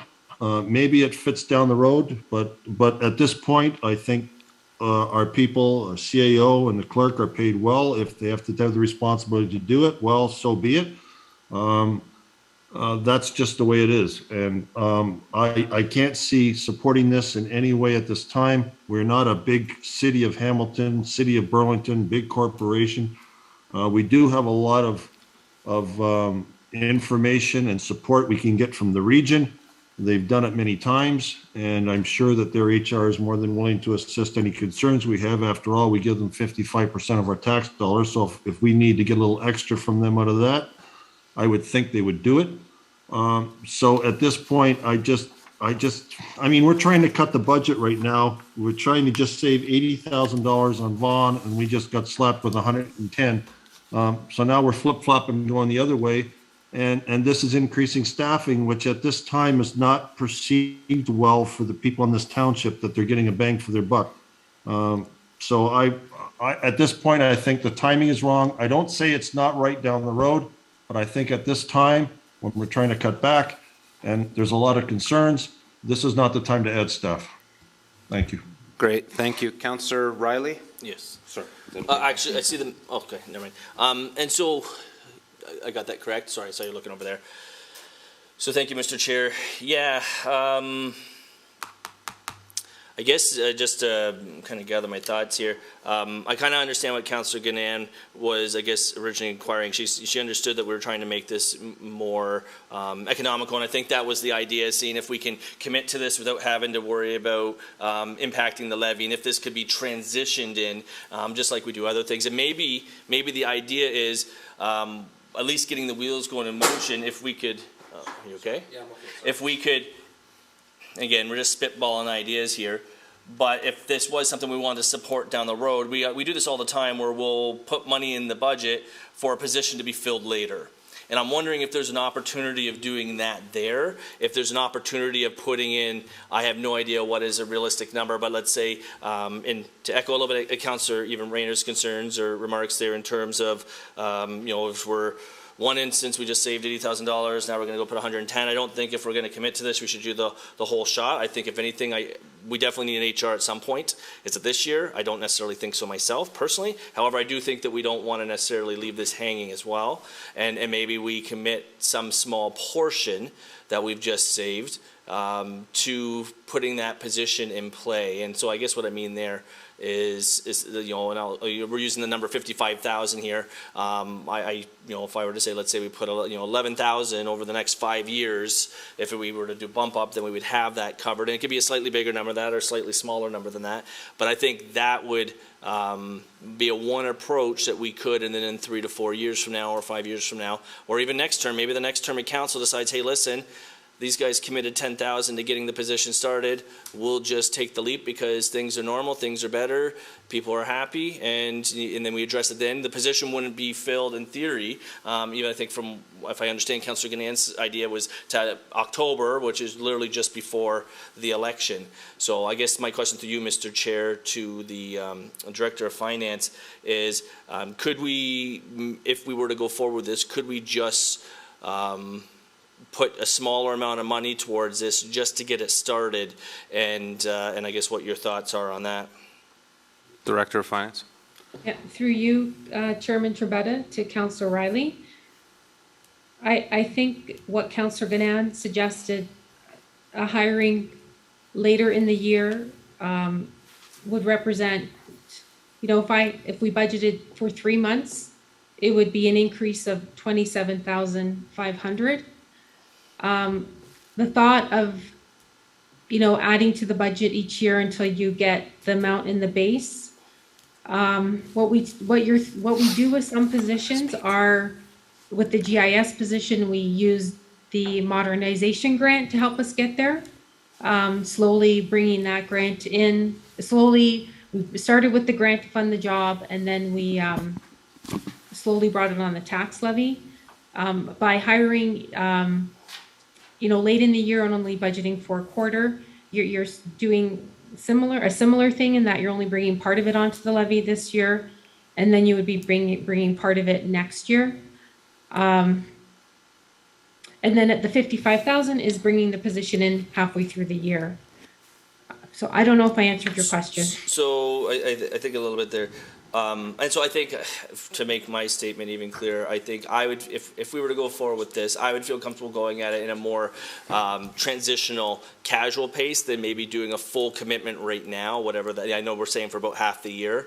I would much rather see us do what we did with, I think, the administration role for the fire department. They asked for a 0.5, and I don't think from my understanding, I don't think they've hired anyone just yet, and I think at some point we'll probably get another 0.5, and then they'll fill that vacancy then. And so I'd much rather see us do something similar. So if we can just, I would support this if we can do something more transitional. But at that point, those are all my comments. I have no more questions. I see the CAO's hand up. Yeah, go ahead, Madam CEO. Then I got Councillor Gannan. Hey, thank you very much. I'm not going to direct this to anyone specifically, but I do want to just clarify a few things and make sure that the description that was put forward in the budget report is clearly understood.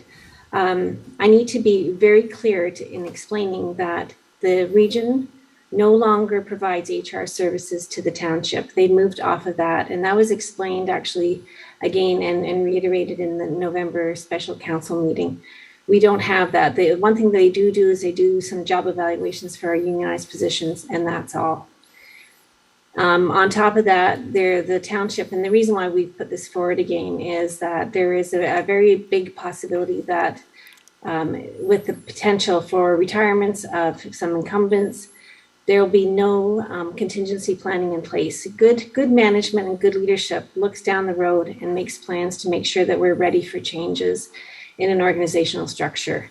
And that's why this is being put forward. Moving, with all due respect to Councillor Riley, trying to do it over 5 years is not going to, it's very, very, very impractical. These are not positions that are really easy to hire on a part-time basis. The point in the document as well talks about, and this is also in the 2022 budget as well, is that corporate best practices say that for every 100 employees, there should be 1.4 full-time employees dedicated to human resource functions. So with over 150 employees, the township is lagging significantly. So this is something that we've been asking for a long time.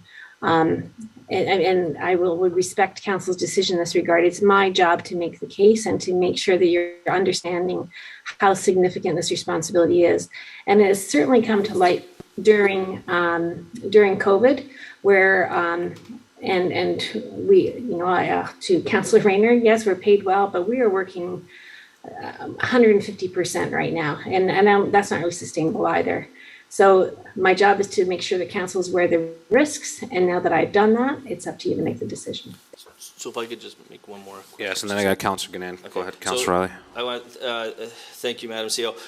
So I just to be clear, I understand where you're coming from, and obviously, given the climate that we've had to endure the last couple of years, I don't think any of us think staff's not carrying their weight by any means. We know that you guys have more hats on than you should. I think at this point, though, considering my focus in this budget is trying to make it as economically as possible for citizens who are still not back to normal, who are just starting to get back. I can't support it as whole if we don't come up with some kind of plan that doesn't require a majority of it going on the levy. So I would support this if we can transition it in some capacity, whether that's split over two years, if you think 4 or 5 years is too many, or 3 years. But I think right now, and if we can use some of the modernization fund, depending on how much is left there, if there's any way to pull that into this, I think that would be the best way to get me on board with that at this time, just because of the current nature of what everybody's going through. So I certainly would like to support staff in this. I think it's an important role, but unfortunately, I think it just might be a little bit too much to bite for this year. So that's all. Councillor Gannon, and then I got Councillor Broderick. Well, it certainly is too much to bite for this year, which is why I didn't even start by asking for the half year, Councillor Riley. I certainly just looked at what can we do at the end of the year to do this. I guess I really want you guys to know that if either of these two main positions, if those people opt to retire in 2022 or even the beginning of 2023, and we do not have someone to look after this role, we are in really big trouble. I mean, any job that I have done, and most of you know it's been in education, we've done long-range planning, and we have done no long-range staff planning in terms of looking at what happens when some of those key people leave, which is why I started by talking about how important it's been, even in the last 4 or 5 years, to get key people hired. It's been really difficult. So there is nobody who is a qualified municipal clerk, for example, who would want to step in to this role in West Lincoln and say, oh, and by the way, you also have to do the HR job part-time, and maybe the CAO will help you, but, you know, we really can't guarantee that. They're not going to come to West Lincoln, not at all.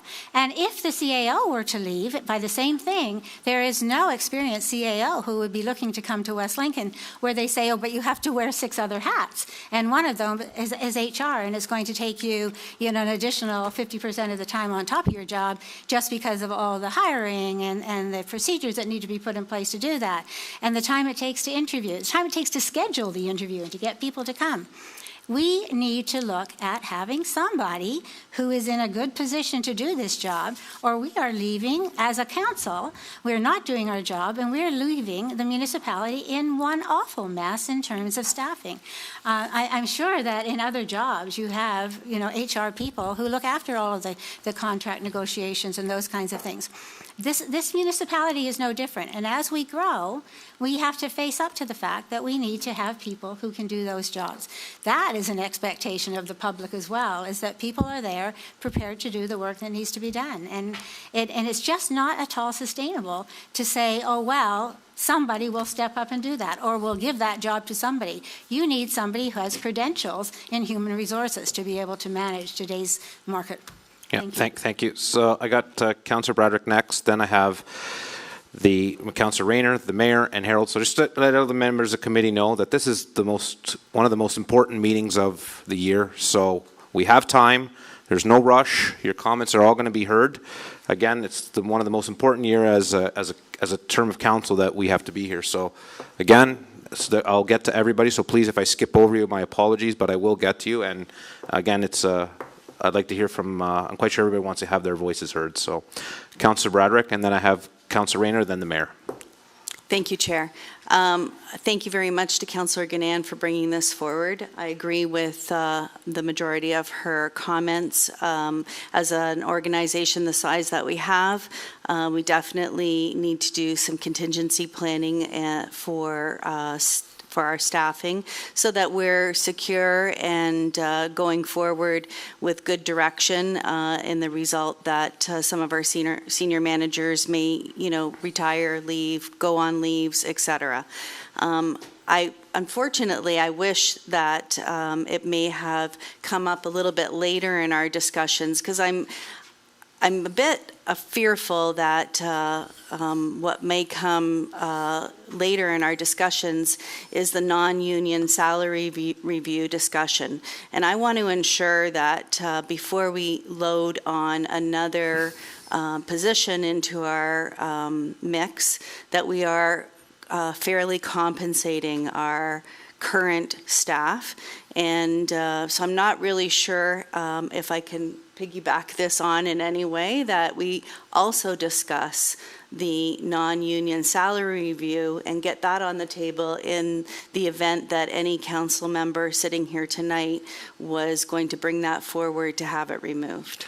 Okay, I'd like to, if possible, keep things separate and keep on the one thing, Councillor Broderick, and then if someone wants to bring that up, we can talk about that. Just so the evidence of getting confused and when in the discussion can kind of get elongated For sure, and I appreciate that, Chair, and certainly, whatever way you decide to, go forward.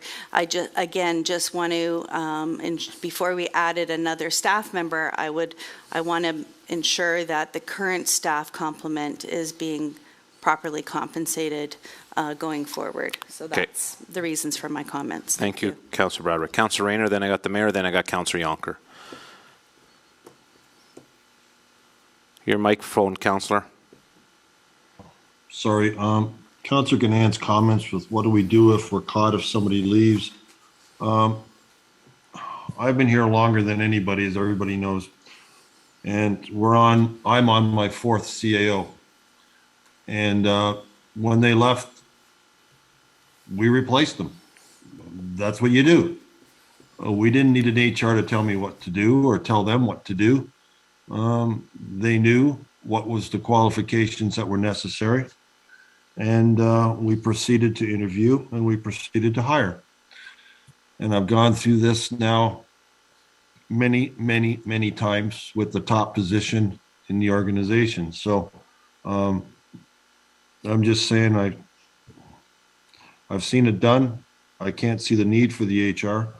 And at this point, to me, it's just another tax burden, and it's just another one added to the staff, and we become very heavy. You got to remember, we have a very large area in the township of West Lincoln, but we have a very small population. But some of our wages being paid are equal to more than the big city. When you look at the sunshine list, take a look. Some of them are disproportionate. You look at the population of 15,000 and 550,000 in the city of Hamilton, and there's a few here that are making more than the city of Hamilton people. So things are not quite in the right order they should be when you've got a small little town to look after. But we're being looked at, we're trying to look at ourselves like we're the big boys. Well, we're not the big boys. We don't have the big tax base to support these vast sizes. And sometimes we have to do duplicate and triplicate jobs in order to ensure that the township runs. But you take that responsibility on and you get it. I've done it in management myself when I run plants. There are things that I have to do that normally are outside the range. But hey, if that's what it takes to get the job done, I'm paid to do a job, I do the job. And that's what this to me is all about. So we can think big boy and do it, or we can say, look, we're a small town, let's be realistic, let's be practical for the tax base and the size of the population we're supposed to represent. And that's all I'm saying. Thank you, Councillor. Mr. Mayor? So I agree with Councillor Ganan for the points that she raised, and I think it's very reasonable, and it's the time. I think I understand what Councillor Rayner's saying, and I find that very inconsistent with other hires that we've had. Where I've disagreed with them because I don't think that they belong. But like climate change, we hired somebody for climate change, and I don't want to go into all the past, but. I don't find a lot of consistency with Councillor Rayner's remarks, but I do agree with Councillor Ganan that I think the time has come for our organization as we grow, because our municipality is growing. We bring. You froze there, Mr. Mayor. I'm going to come back to a whole department. Mr. Mayor, you froze there for a little bit. Oh, okay. Sorry. Can you hear me now? Yeah. Okay, sorry about that. A city like Hamilton has a whole department of HR, and we're just dipping our toe in the water of HR. But I think it's vital and important at this time. So I will be in favor of Councillor Ganan's. If she puts forward a motion, I would be more than happy to second that and support it. So thank you. Thank you, Mr. Mayor. Councillor Yonker? Yeah, I agree with Mr. Mayor there as well. And I think what we have to do is trust our staff. And I think we have a great staff. They're doing a great job. They definitely have gone through challenging times in the last 2 years. But yeah, like our Councillor Rayner said, they do have a job to do. But at the same time, I think this has come up a couple of times already in budget. And I do think it's time to say, okay, this is what our staff says they need. And I will support whatever Councillor Ganan puts forward as a motion. I think half a year or a quarter of a year is a good start, and see that going forward, I think is a good idea. Okay, thank you, Councillor Jonker. I got Councillor Riley for a second time. Thank you, Mr. Chair. I guess I had my note here. So I just wanted to mention a couple of things. One, I know that the mayor made a reference to referring to the climate and environmental coordinator position. I think it's important to put that there's a very big difference there, because that position was partly funded. I think it was $125,000 that we were given by the federal government to assist with that position, which later no longer exists and has evolved into now our planner number 1 or planner number 2. I think it's planner number 1 position there. So we were able to make the most of that, which kind of aligns with what I was saying before. We're trying to transition this in, which is very much how we were able to transition that staff member in. We were able to use a grant to create a position and cost very little to almost next to nothing on the tax base. This here is not very little, next to nothing on the tax base. So I think that's important to mention. As far as even I want to mention is Councillor Jonker's comments that we have to trust staff. We have to trust staff. I don't think anyone doesn't trust staff. You know what I mean? I kind of wish Councillor Jonker himself would trust staff in many of the aspects that they do. He doesn't always seem to he picks and choose which parts he wants to trust staff with, but we're hearing right now that he's saying trust staff. None of us at any point has said that we don't trust staff. They bring the recommendations forward, and then from there, it's up to council to decide what goes forward this year and what goes forward next year, and they know that. That's us saying that we don't trust them in any capacity. So I would just ask the council to refrain from making such inappropriate comments, because I don't think any member of council here felt that we were not trusting staff, so I think that's important to highlight. That being said, I don't think we even have a motion on the table, so I don't know if we need to go to Councillor Gannan first to have the motion put on the table and then kind of go back around on There's some more people. I think, just my take, I think Councillor Jonker was just using it as a reference. I know maybe it came off a little different, but it was just a reference that he used that was just a sentence, so. I'm sure it's just the way how it came off. Correct, Came across, and I understand, but I don't think the based intention. on comments he made, considering, what mayor's comments. It wasn't- He said it he wasn't echoed you, the Councillor comments of the Riley. mayor as well, so. Okay, the mayor let's just keep on trucking away. We still got a long night tonight. So I got the Madam CAO, hand up. Yes, thank you. I want to just raise a point in clarification that we did actually try for a grant this year under the Modernization Fund. Finance was successful at getting a grant to support additional improvements to the municipality to create efficiencies, and at the same time, we made an application to hire an HR specialist to help us do a forward-looking plan. And we were turned down because they said it is something that the municipality should be putting an operating budget for.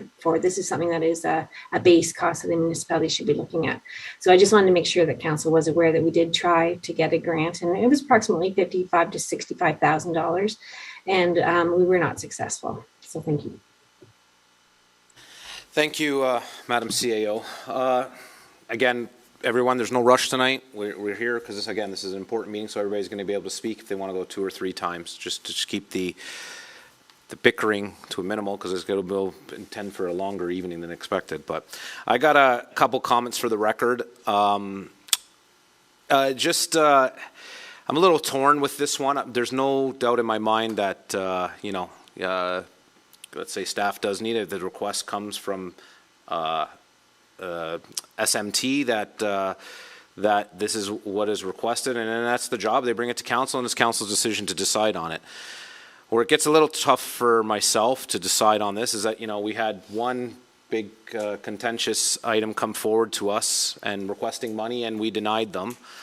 Some members of council denied them, not all, on their request. And we just had another item that just got voted on. I voted to not go through with it, and then and then we give another one for something else. So I'm a little bit torn on this. So I think that, and I understand what Councillor Gannan said. There's no contingency plan, but if someone, God forbid, falls or breaks an ankle or gets hurt, and what's the contingency plan for that person being out of work at the moment today? And I don't know if we have a contingency plan if, God forbid, something happened to our CAO and clerk at the same time. I haven't heard of one, and not that I'm trying to put you on the spot, Madam CAO, for this. I'm just thinking that, we don't have a contingency plan in place at the moment if something does happen.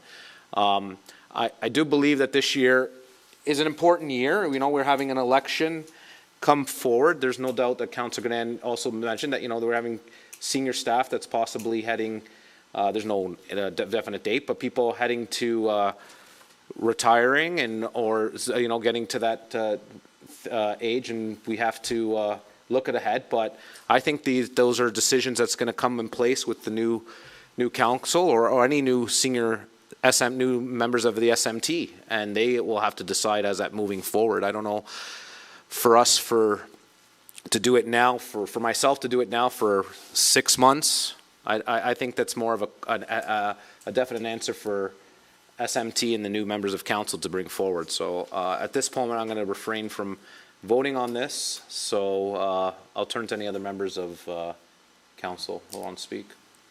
Councillor Ganan? I think it's time to actually talk about what it is we're talking about. And I have, again, not asked for half a year. I've asked for the fourth quarter moving forward. It really should have nothing to do with people running in the election or not running in the election. It will just be something that will be being done moving forward.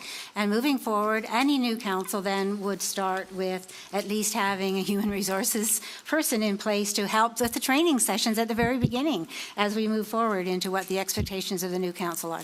So with the help of our clerk, I hope, please, Madam Clerk, my suggested wording is that the position of human resources be added to the 22 budget to begin on October 1st of 2022 at an approximate cost of $27,500.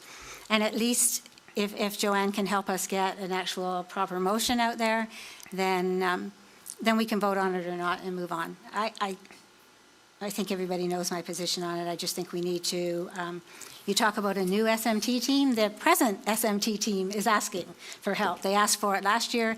They've asked for it again this year. And I think we need to support the staff we have in place. So we'll wait to hear what the clerk says. Madam Clerk, I saw your hand, Councillor Rayner. Do you want the motion, then you'll speak after the motion, Councillor Rayner? He had his hand up. Well, like I say, this thing is coming to an end, as Councillor Ganan mentioned. Everybody's made their speech. You can see the flavor that everybody's going to do, so there's no sense dragging this thing out. I mean, just put the amendment together. Okay. We have Councillor Ganan said she wanted the last quarter. It's going to go through, so let's just do the damn thing and move on. Thank you, Councillor Rayner. So, Madam Clerk, can you just work with Councillor Ganan at the moment here with this motion? Mr. Chair, can we proceed without the profanity? Thank you. What profanity? I didn't hear any profanity, Mr. Mayor. What was the profanity? It blocks water on a river, Councillor Mayor. Okay, From okay. Thank you, Mr. Mayor. Madam Clerk, can you just work with Councillor Ganan on this motion, please? Yes, Chair Trombetta, through you to Councillor Ganan, I've created the following resolution, if this is suitable for you, that a human resources advisory position be included in the 2022 operating budget, with the position to be added to the township staffing complement effective October 1st, 2022 at a cost of $27,500. Yeah, that's satisfactory, more than satisfactory. Thank you, Joanne. So seeing that motion, I need a seconder for that motion. Is that your seconding, Mr. Mayor? Mr. Mayor seconding that motion. So comments or questions? Councillor Riley? Thank you, Mr. Chair. So I just want to go back to the CEO because she mentioned a comment about they've been applying for a grant or have tried to apply for a grant. So I'm just wondering if we were if we're still able to apply for grants, or could we also, I guess through you to, I guess the CEO or the Director of Finance, if we could put this, instead of putting this on the levy this year, if we could put this through the modernization fund and allow us to at least get this going. And then we got the money there, and then next year we worry about the building block. So that's through you, Mr. Chair, to either the CEO regarding the question about if we're still going to continue applying for grants. And then my second question is to the Director of Finance, if we could put this through the modernization fund, and then at least that gets a position in place, and the community doesn't have to worry about the tax burden this year, and then we address it next year, but we have the position in place. Thank you. Through you, Chair Trombetta, to Councillor Riley. With respect to applying for the grant, so just to be clear, we made an application in November, and we just found out in, I think it was early February, that we weren't successful with the one grant. And we were advised the reason why we were not successful is because the province felt that this is something that a municipality should be budgeting for. And so I don't know whether there'd be another grant. There might be one, and we would continue to apply, but I don't see anything on the horizon right now. And then I will turn the question about the state of the modernization grant, because I think we're almost spent it. But maybe Donna has a little bit more of a specific answer with respect to that. Or even another place that we could pull from too. Through you, Chairman Trombetta, to Councillor Riley. I would be able to find a reserve to fund 27,500 in 2022. I just want council to realize that would mean that the full position would be on the budget in 2023 unless another reserve is used to help, bring it onto the books, so to say. The one thing about Councillor Ganan's recommendation is that it's 27,500 being put onto the books this year. So in future years, it's not as much of an increase to the levy. However, if it's the will of council that 2022 be funded with reserve, it can be done. Okay, thank you. I'm just trying to give some advice. Oh, no, I appreciate that, and I think considering the climate we're in, I would definitely support that if we could look at just trying to. And I know this is something we don't normally do, and I think these are not normal times. So I think if anything, we can be a little bit more creative with how we've used this one particular item, and so I would support this if we could keep this off the levy this year. But we're also making a commitment to a position that we absolutely have to support in the following year, and I think that would be appropriate. So. Okay, thank you, Councillor Rayner. Thank you. Through you to the Director of Finance. So we had 80,000 that we dropped off the 2.64 and made it 1.64. Now we've added 27.5 against the 80,000, making it 5250. My math tells me this is 1.98. What have you got? Through you, Councillor Trombetta, to Councillor Rayner. If council were to approve the addition of 27,500, the increase to the levy after growth is 1.98%. Bang on. I'm right. Okay. Thank you. Thank you. Any other comments or questions on this motion? Can I have the clerk? If there isn't, I'll just ask if the clerk can read the motion one more time, if that's okay, Councillor Ganan. Thank you, Mr. Chair. The resolution is moved by Councillor Ganan, seconded by Mayor Bilsma, that a human resource advisor position be included in the 22 operating budget, with this position to be added to the township staffing complement effective October 1st, 2022 at a cost of $27,500. Okay, so it was moved by Councillor Ganan, seconded by the mayor. Do you want to speak to that, Councillor Yonker, with your hand up, or? Go ahead. Yeah, I do. I'm just kind of questioning. So it's an advisory HR, or are we hiring an HR? The wording there is confusing me a bit, maybe, but. Through you, Mr. Chair, to Councillor Jonker, I'm using the wording that is actually in the Treasurer's report, the addition of a human resources advisor. Floor is still yours, Councillor Yonker. Yeah, sorry. So we're not actually hiring, we're not approving to hire an HR, we're approving to hire an advisor. Madam CAO? Sorry, I just. No, it's a good question, Councillor Yonker. You're here to get your questions answered. Madam CAO? Yes. Through you, Councillor or Chair Trombetta, to Councillor Yonker. It's just the name of the position, so it would be hiring. It is to. I would presume the request is for an additional full-time complement in HR, but the title would be Human Resource Advisor. Okay. Or it could be consultant, one or the other. HR consultant, can they not? I've seen them, that's those positions as well, but anyways, go ahead, Councillor Yonker, you still got the floor. Does that help you out? No, that's good. It's just the term that's a little confusing, but it is basically an HR person. Good. Go ahead, Councillor Rayner. Okay, through to the Director of Finance. So we're accounting for 27,500 this year as a percentage when 80,500 equals 1%. So that's being added directly onto the tax base, kind of directly. We're taking it off the 80,000 that we just saved from the road project. But next year, does that add 1.37% immediately to the tax base before we even get go? Because that person next year will be 110,000 and at 80,500 equals 1%. This would be 1.37% tax increase by additional full-time staff before we even talk about anything that the township needs. Through you, Chairman Trebetta, to Councillor Rayner. So if this motion is approved, 27,500 would be added to the tax base. That means that in 2023, we would be looking at funding an additional 82,500. So just a little bit over 1%. When the budget is done in 2023, none of us know what it's going to look like. None of us know what the base is going to look like.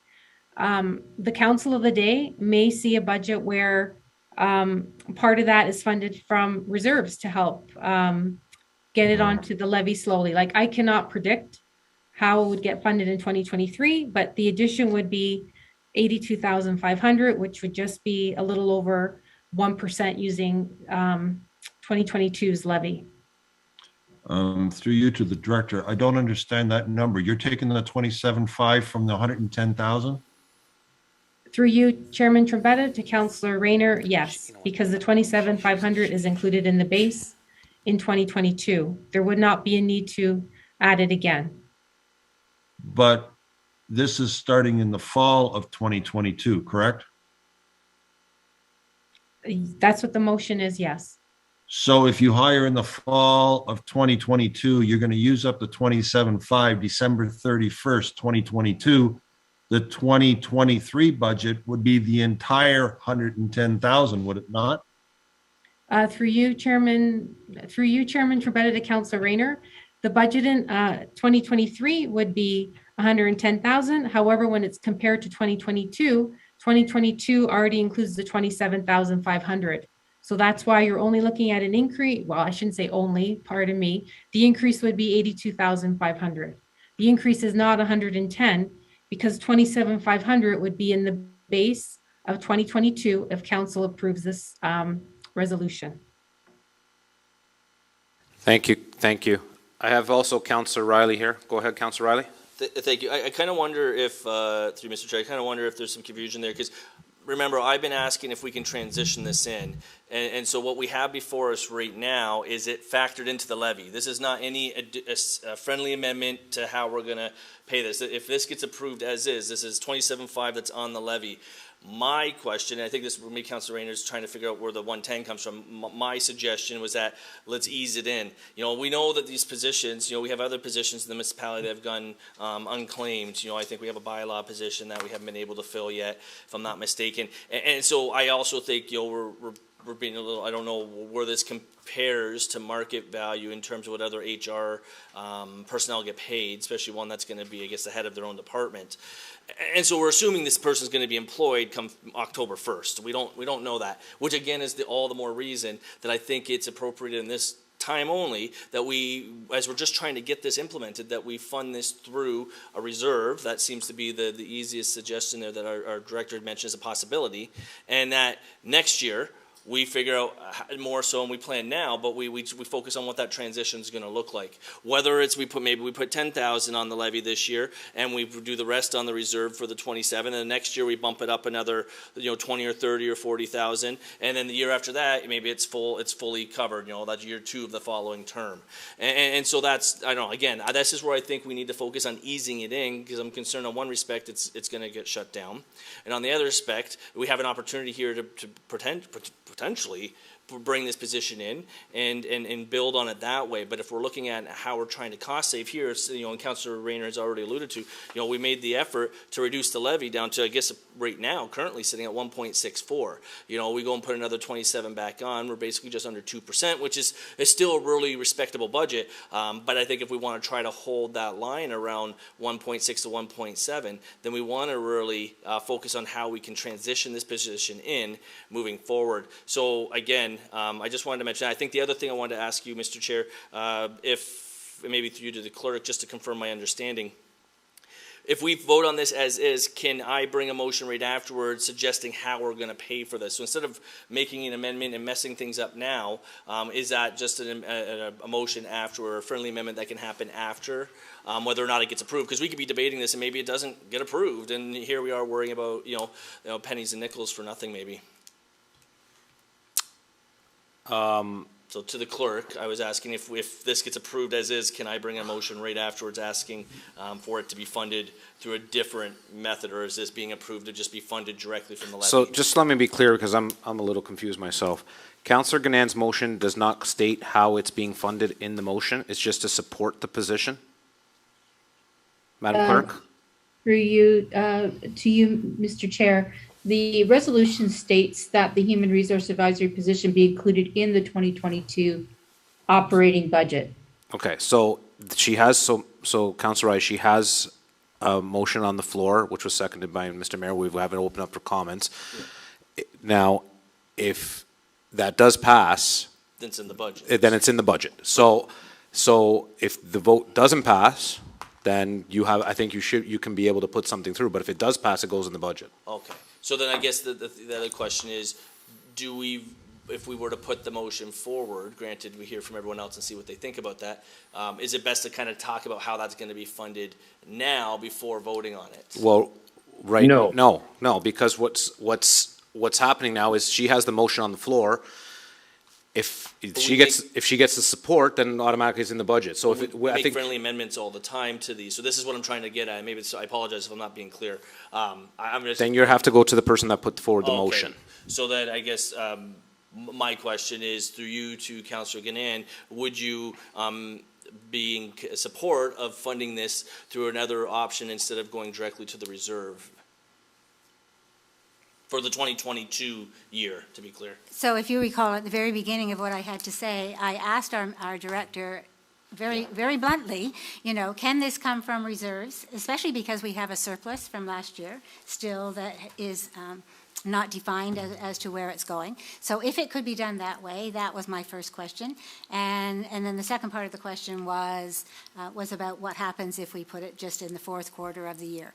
And so unless our Director of Finance has an issue with finding a way that it could be funded differently, I personally don't have a way. I just feel that we need to get this in place. So if I'm not mistaken, the Director of Finance had mentioned that given the amount that we were asking or looking at, that was something that she could find in reserve. So I would be asking to put forward the amendment, or a friendly amendment, I guess, I don't know if it's a friendly amendment, but the amendment of addressing it being funded this year through whatever reserve that she can allocate, and that when we go and vote on that, that's what we're voting on, with it being not funded off the tax base this year, but that small portion of it funded off out of a reserve. So however that needs to go, maybe through you to the clerk. I see Donna's hand up, so maybe she wants to speak to this first. I was going to say, Mr. Chair, our Director of Finance.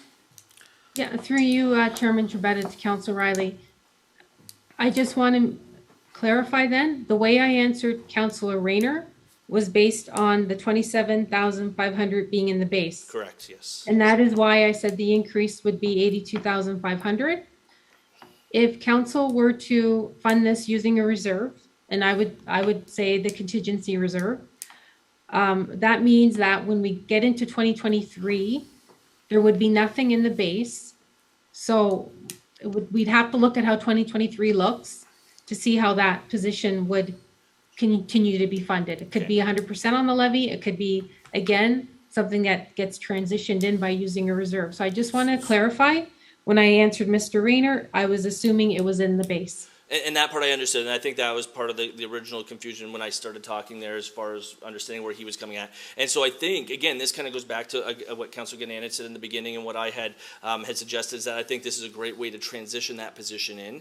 I think if we go through the contingency reserve, so I would ask Councilor Gannon if she would be all right with amending her motion to have it state that the 27.5 is funded through the contingency reserve for the 2022 calendar year, and that with the council at 2023 would determine that next portion of the, I guess the next 27.5, let's say, maybe that's how they do it and it's over a two or 3 year span, or maybe they do it all in one. Again, we don't know what that's going to look like, but I would ask that if that consideration put forward for the 2022 year. Before I go to Councillor Gannon, I got Councillor Yonker. Go ahead. Yeah, I think if we do it that way, it's all going to just be confusing. And when you have somebody that's applying for a job, they're going to go, that's not in your budget. What is it? They don't have confidence in coming and saying, I want to come work for West Lincoln. How do they know it's not in our budget? How would they know? Okay, they know. The public. So, okay, hold on. That's okay. So, Mr. members of committee, Councillor Yonker, you stated a point. I'm going to get the CAO to answer Councillor Yonker's question there. Madam CAO, please. What question? Just to clarify, the question was because the whole funding methodology hasn't been laid out. You said it's not going to be, the way it's funded, it's not going to be attractive for someone to come, is the way I kind of took the comment. Is that correct, Councillor Yonker, just for clarification? Yeah, I think so. I think it's going to be, I think salary needs to be on a budget, and it's very simple. And people need to have confidence that that's on the budget. They're not playing with numbers. I know my job's secure when I apply for it. I really would wish we could just go with the motion, vote on it, and go on. Like, it's getting complicated. Madam CAO, can you help? Well, I can't really comment on what people might think, but what I can comment on is sort of an appropriate way to do it, and that is to at least have a plan. And I think that the motion that is on the floor right now, it starts a plan, and it puts next year, depending on the budget scenario, as the treasurer said, we don't really know where things are going to be at, but it sort of eases the pressure for that position for next year, and whether there's surplus left over. Again, this is up to council. So staff have put forward our case, and we're trying to be helpful. I think that getting it started is a good idea. If council wishes to put it off to next year, we've done our job in telling you what the risks are. Okay. Just before I head, there's comments in the chat box. I don't have access to open the. No, but is that? I don't know if that's from a member of the people that are on Zoom there. So. Okay, so just to know if that was a member of this committee, so just so there is there. I have Councillor Rayner, then Councillor Riley on this. Thank you. Back to the CAO.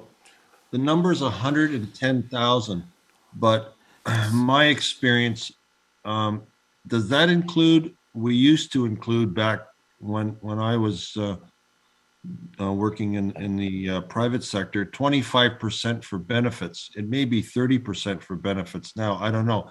Is that included in that 110, or is that got to be added? Through you, Chair Trombetta, to Councillor Rayner, I do believe that it does have benefits included in that estimate. Again, this is an estimate that's based on a general look at the market for an HR advisor, not necessarily at a director level. This is an HR advisor providing support, and we haven't determined where it would sit, whether it would be directly going to the finance director through the CAO's office. None of that has been actually determined. But just to clarify the question about benefits, I think that was in the estimate, was it not, Donna? Right. through to the chair, that's important. So what you're saying is that's all inclusive, max about 110. Okay, that changes a lot. The other thing I wasn't aware of, again, through the chair to the CAO, was in the past, the CAOs have always said, and the clerks have always said, that they've always consulted the region when they needed stuff. And you're saying the region now has severed the HR relationship with the township. How long ago did that happen? Well, before I arrived, Councillor, it was there was a misperception. Like they if we have a simple question, we'll answer it, but they don't do the recruiting for us. They haven't done anything like that since before I got here. I don't think that has been really picked up. I've tried to say it over and over again, but. Well, I believe when we were hiring, and I'm going back a number of years now, but I mean, I am on West Lincoln Council and I've been on West Lincoln Council for a long time. I do believe even in the interviewing process back 10 years ago, somebody from the region was there in the interview. Like, that's why Councillor Rayner, they were very actively involved. You are correct. In the past, it was done through the region. They don't offer those services anymore. But in the past, yes, they were. I had no idea they were severed. I will even, a long time ago when I was a kid out of school, I applied to West Lincoln and somebody from the region interviewed me with someone from staff. So, but then they got rid of that long time ago. I am correct. It was long time ago. Sure. Yep. Okay, so based on that, if I may do a reversal, and here's the guy that's the most stubborn in this whole darn thing. You've got this under 2%. The region is backing off, so you need help. And this is inclusive with the benefit for that number. I think that's fair. I can support that now. So it's changed. I had no idea that the region walked away from it. So that's a huge factor. Okay, so thank you, Councillor. Councillor Ganan.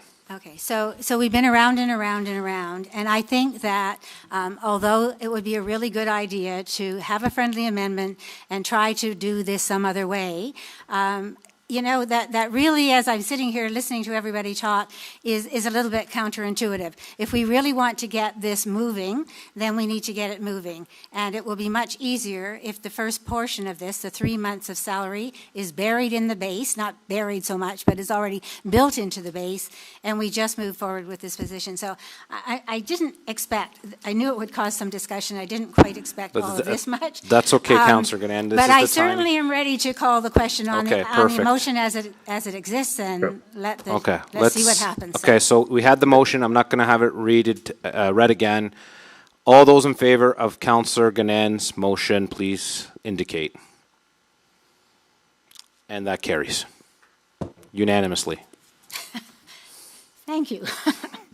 You're welcome. Thank you. Okay, now Councillor Ganan had that on the floor for the budget. Now, do I want to turn to anybody else to pull anything or to discuss anything from the budget? Councillor Rayner. Thank you. Very interesting discussion, Director of Finance, with your flow charts. I find them very helpful. I have a few questions, if you don't mind, just for clarification.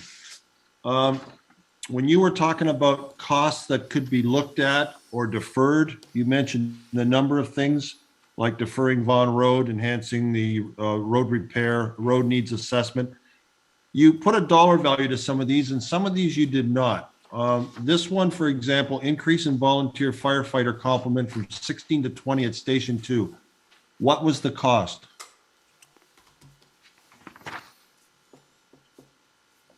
Through you, Chairman Trebetta, to Councillor Rayner. So the increase to the complement is $17,950. So $17,950. That's in the budget. Yeah, I figured it was in the budget. Yes. Okay, that answers that one. That's not a huge amount, but I think it's a big difference. Through you, Mr. Chair, to the fire chief. You feel this is essential? You're comfortable with this? You think it's a long time coming? Are you pleased if we could put this through for you? Through you, Chair Trombetta. Through you, Chair Trombetta, to Councillor Rayner. Absolutely, I think it's a necessity for Station 2. It was in the 2016 Fire Master Plan, and it's 6 years overdue. So for me, it's certainly a necessary and certainly back at 100%. Okay, you know your job, you know the needs down there. I don't have a problem with that. The firefighters out here in Station 2 are fabulous people. They do a tremendous job, and they've got a very big area to cover. So I can understand the need. That's good. Next question, if you don't mind, Mr. Chair, through to the Director of Finance. I remember when this building that you're in was built, and it already had a new set of shingles since then, and it's had another one. I thought it was less than 10 years ago they re-shingled, or has time gone by that fast? I remember that roof being done, and I didn't think it was that long ago, and it's in the budget for $60,000 again. Has anybody made, like, I don't even think the Director of Public Works, nobody's been here long enough. Does anybody know the last? Normally shingles have a 20 to 25 year durability, and that's the quality of the shingles you buy. Are those shingles been on there that long? We had a lot of trouble with the initial shingles that was on that roof, and we had a lot of leaks, and they had to redo it. I remember that. It was a mess. They fell apart very premature to when they should. But these shingles, I thought, were a much better quality. Do they not have a warranty? And how long ago were they installed? Maybe through the Director of Public Works, please.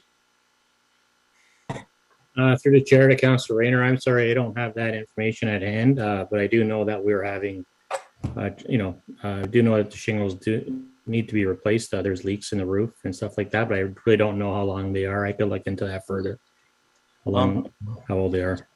Thank you, Chair. Through you to the Director. Yeah, if there is a warranty on the shingles, we need to look into it, because I don't think it was 25 years ago. I mean, a lot of the shingles are prorated. So maybe if we go back to the same manufacturer, we'll get 20% off or 30% off new shingles or whatever. But $60,000 is a big hit. It's 0.75% on the tax base for something that I'm shocked is deteriorating that quickly. I think Director of Finance has her hand up. Maybe she can, looks like she wants to answer that. Councillor, go ahead. Yeah, through you, Chairman Trombetta to Councilor Rayner. I can't answer the question exactly, but I just want to let you know that the need was identified when there were condition studies done on the building.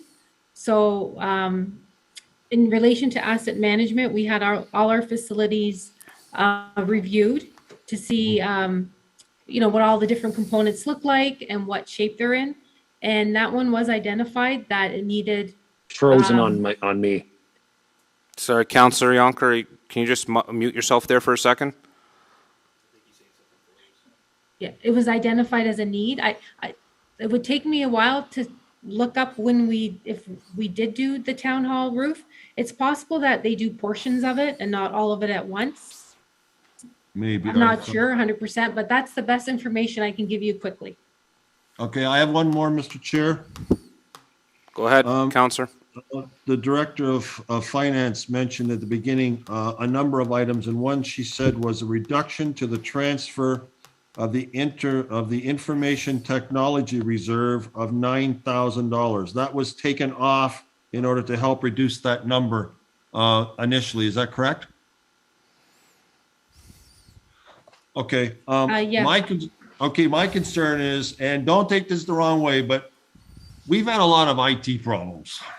And tonight is another perfect example of an IT problem. We're supposed to start on time. I don't know why this wasn't pre-checked, or we didn't know this afternoon it wasn't working, but it's embarrassing when we tell the public we have a set time to go, and guess what? And I don't want to get in trouble for this, but the place is full of Canadian Tire parts and we need to replace them. Okay, anyways, that's not the case there, Councillor Rayner. It's just, obviously, you're right. We did have a sound issue tonight. You're right. Well, we've had so many issues in the last little while. We've been delayed. We've been deferred. We had screen problems. This has gone on. Councillor, you're right. Well, there is technology. There is internet issues. There is a bunch of issues. We're all struggling. I'm wondering with that then, should we not have taken that 9,000 out and used it to fix all these hiccups that we've been having for the last year? Well, it's just going viral, but eventually you're supposed to be good at it. We were terrible today, and we've been doing it a long time. Councillor, there's no disagreeing with your point. It is a new system. We just got this system in place. You didn't check it? Sorry, there is a new system. I'm quite sure there is a new system. It's just like a car when you get the car, and all of a sudden, sometimes your check engine light goes on. You got to call the company back to come take a look when it's new. So there is hiccups through it. So these are the hiccups we're going through. It just surprises me because electronics is usually pretty good. When you set it up and it goes, it doesn't just work today and 5 minutes later it doesn't work. Once it's set up, usually they're pretty well made and designed to last a long time and be very efficient. And we seem to be getting all what's left over from these companies because every time we turn around, we're delayed. Well, this one's How a many new. times in a year This have is we had meetings delayed? Councilor. This is a new system, and it's got a little quirks. Like I said, just like a car, you get all these sensors. Ding, ding, ding. There's problems. So we'll hopefully we'll get that rectified. Director of Finance. Without spending that $9,000. Director of Finance. Through you, Chairman Trombetta to Councillor Rayner. Information technology falls under my portfolio, so I take full responsibility. There was something that happened. Staff did check it. Something happened, but staff fixed it. And I applaud staff for fixing it. And it didn't cost anything to get it fixed. And in terms of your point about reducing the transfer to the reserve, I want to point out that recommendation number 5 is we're asking that part of the 2021 surplus, that 80,000 get transferred to the information technology reserve. So we are not reducing it. What we're doing is we're using some of the 2021 surplus, and that'll allow us to reduce what we need from the 2022 levy. So we are not cutting back on what we're putting in. Okay, through you, Chair, to the Director of Finance. If we've got this 80,000 surplus, then how did you get this $9,000 number? Did you just pull out of the hat? Did you say, well, it was actually 89,000, we're just going to take 9? What made you pick 9 then if you had almost $90,000 in the surplus? Okay, so I did a little chart in the slideshow because I know this is a question I get asked a lot.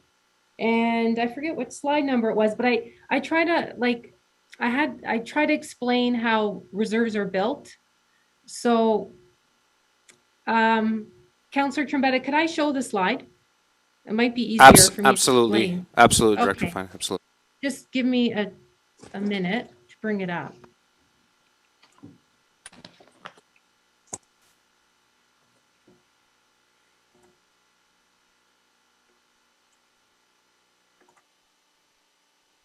Okay, so this is an example of what you're asking, Councillor Rayner. This example is a larger numbers, but if I am adding to an opening balance of a reserve, in this case, we added 150,000 both times. If all of a sudden in a current year, I reduce that reserve by the same amount, we're not putting enough into the reserve to make sure it's all funded. So what I do is I look at an optimal amount that we need to contribute to make sure our 10-year capital plan is being funded. So I do that for every single reserve. So it's not something that, just comes out of the air. There's spreadsheets like this that are developed for each reserve. I look at the scenario, I look and I see, okay, what's the minimum we need to contribute to make sure we're going to be okay and we're not going to be in this red zone. So out of the 89,000, then you decided that 9,000 was the comfort zone to take out of that reserve. Is that correct? We put $80,000 in from the 2021 surplus, and I was able to determine that we could reduce the 2022 contribution by 9,000. Oh, I thought it was 89. So now you're telling me we got 71 left? No, we don't have. We have a lot. We don't have 71 left because there's already an opening balance in that reserve. I just wondered then, how did you come up with the 9 number? I go through my spreadsheets. I look at the 10-year capital plan, and I determine, given that we're increasing the opening balance, how much do we need to put in each year with reasonable increases in the future? Now, this is in the Information Technology Reserve Fund or something you called it? Yeah, there's a reserve fund for information technology. And that's got 80,000 in it right now. It has more than that. It's don't know the exact number. I'm sorry. It has more That's than okay, that. let that go. I just have one final thing for the Director of Finance. So based on everything we've done tonight, taken Vaughan Road, and I added into HR The number right now, if we approve it, is 1.98. Am I not correct? Through you, Chairman Trombetta, to Councillor Rayner, that is the increase in the levy after growth. Thank you. That's all I have. Thank you. Thank you, Councillor Rayner, and thank you, Director of Finance. Every year, you get a lot of questions, and you know what? You're there for the answers. So thank you for that. Councillor Riley. Thank you, Mr. Chair. Through you to the Director of Finance, I didn't think to ask this earlier, but I'll ask it now. Do we know what the blended rate is with if this budget were to get approved as of right now? As is?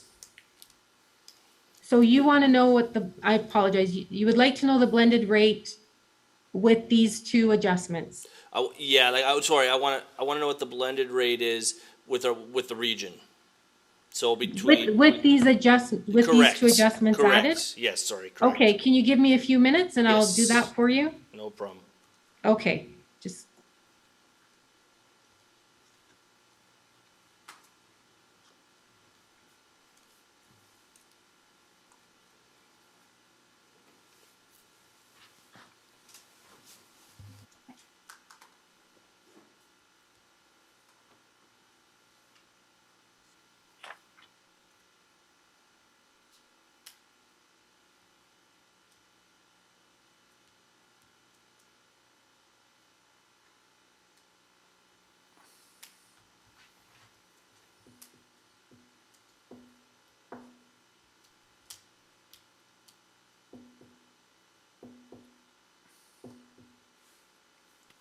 Muffins or cookies, Mr. Mayor? Banana bread? Banana bread? Is that the? You know what? Yes, you're absolutely It wasn't right. me. It was Councillor Broderick that picked it off. I'm going to ask for some banana bread or chocolate chip cookies now that you brought it up. Thanks. Figured it was a good time to get a little break in there, so. I thought muffins. Someone said cookies, and Councillor Broderick picked off banana bread. There you go. There you go.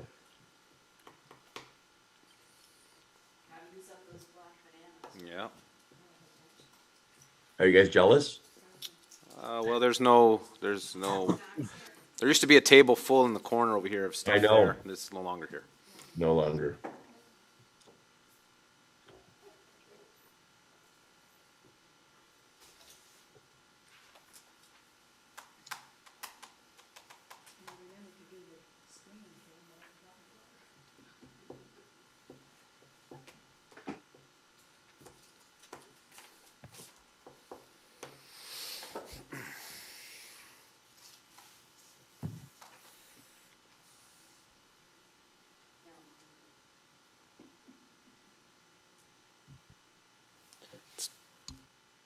Hot in here.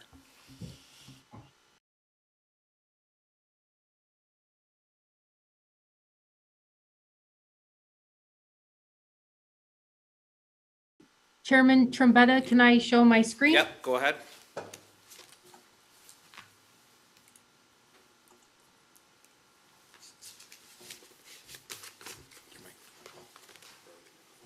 Okay, so this is the updated chart that you're used to seeing. Okay. So the blended rate, 2.41, and then in the urban area, 2.25 increase. And just keep in mind, the region is an estimate. It's a very, very good estimate, but it is an estimate. So through you, Mr. Chair, just looking at this. So if everything gets approved as is, we're looking at a blended rate of 2.25 between West Lincoln and the region. In the urban area, because you have to remember Right, the urban area had a service reduction. tax, yeah. Okay. Yeah, so it's 2.41 for the overall township.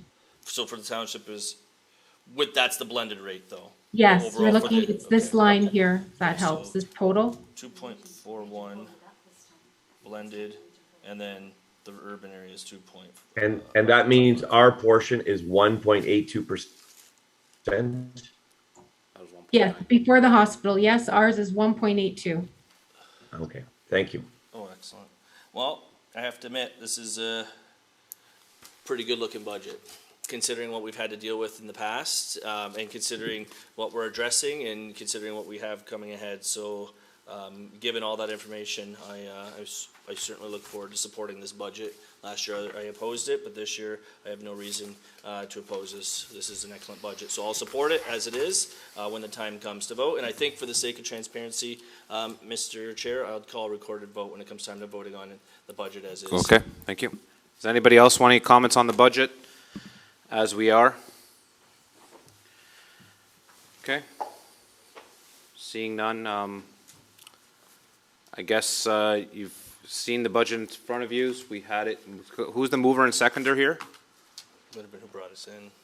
I can't remember if moved by Madam Clerk, if you can. Yes, I believe we need to do an amendment to sections 2 Section 2 and Section 6? and section 6. Yes. Okay. Do you want to do So, that now, yes. Director of Finance?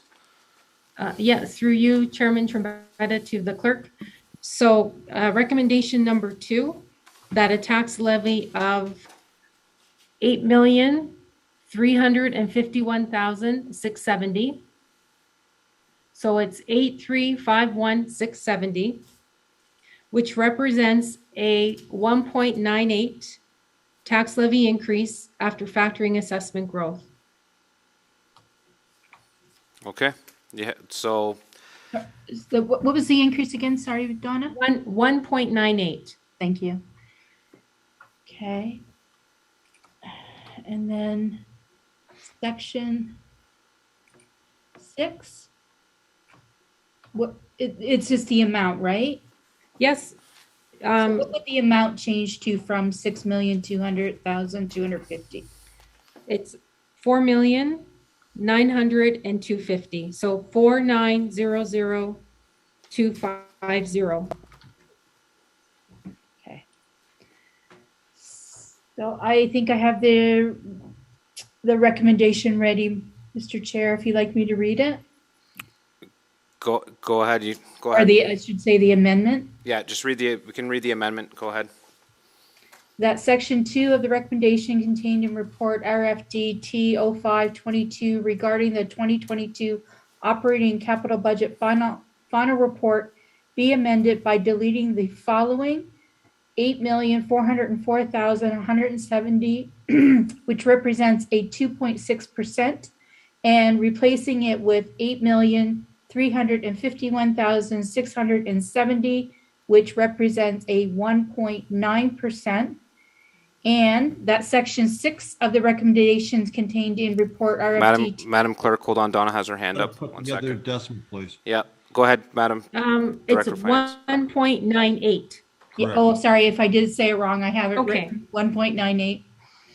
And Um, 2.64. Sorry, no, that was the amount I'm taking out. So I Yeah, have you to just say said the 2 amounts point- I'm taking out and replacing with. Excuse me, you said 2.6, you should have said 2.64. Okay. You forgot the second decimal place on both of them. Okay. Yeah. Thank you, Counselor. Go ahead. Go ahead, Madam Clerk. And that section 6 of the recommendation contained in report FDT 0522 regarding the 2022 operating budget be amended by deleting the following amount: 6,200,250, and replacing it with 4,900,250. Okay.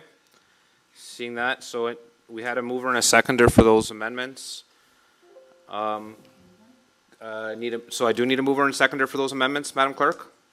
Yes, you do. I have Counselor Gann, seconded by Counselor Yonker. I had called a recorded vote when the time comes, so And Counselor Riley has called a recorded vote. I think it's important for transparency, so. Okay, I will call the recorded vote then. Counselor Riley? Support? On we're voting on the whole, just the No. amendments? The budget as amended, Madam Clerk, we're No. voting on? No, we're just doing these amendments. Okay. on the So I amendment. don't need, withdraw the recorded vote. I thought we were one step ahead. Okay. All right, if you want to take the All vote. all those in favor as of the amendment? And that carries. And now the budget as So I ask for a recorded. a whole, can we have a recorded vote for that, Madam Clerk? Yeah, just give me a second.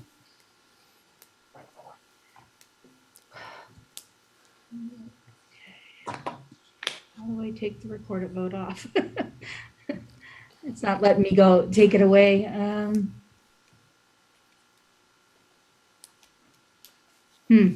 Just want to just call and write it down on, call our names? Yeah, I don't know why it's just Okay. not letting me take the recorded vote. Go ahead, Madam Clerk, and start by calling the names.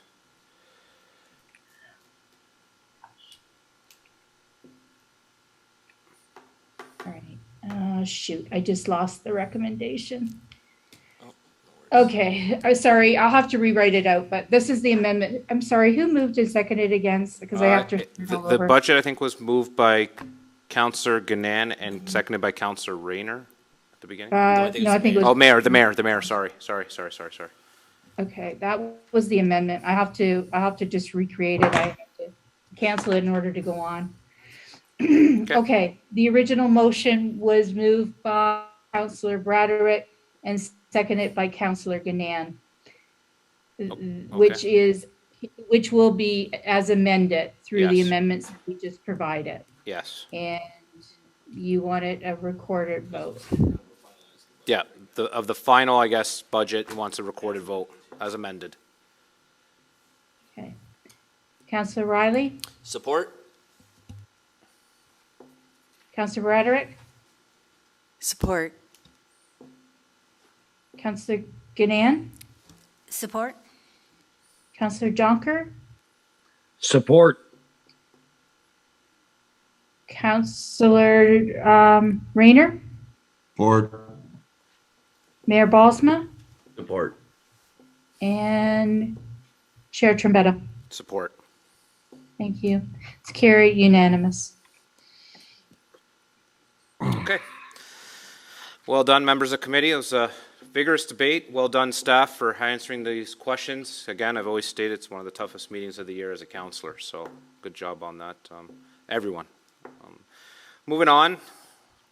Item A1522, Councillor William Riley, support of the resolution of the City of St. Catharines requesting support regarding acts of violence, harassment, and intimidation against elected officials and government employees. This recommendation that the correspondence from the City of St. Catharines requesting support of the resolution adopted by the City Council at their January 31st, 2022 council meeting regards to acts of violence, harassment, intimidation against elected officials and government employees be received and ... So Councillor Riley, so I need a mover actually to move that. Councillor Riley, I need a seconder for that. I got Councillor Ganan. Councillor Riley, since you're bringing this motion forward, I'll let you speak to it. Go ahead. I don't think too much debate really needs to take place, to be honest, but that's just my opinion. I would add that when the time comes to vote on it, that it's received and supported.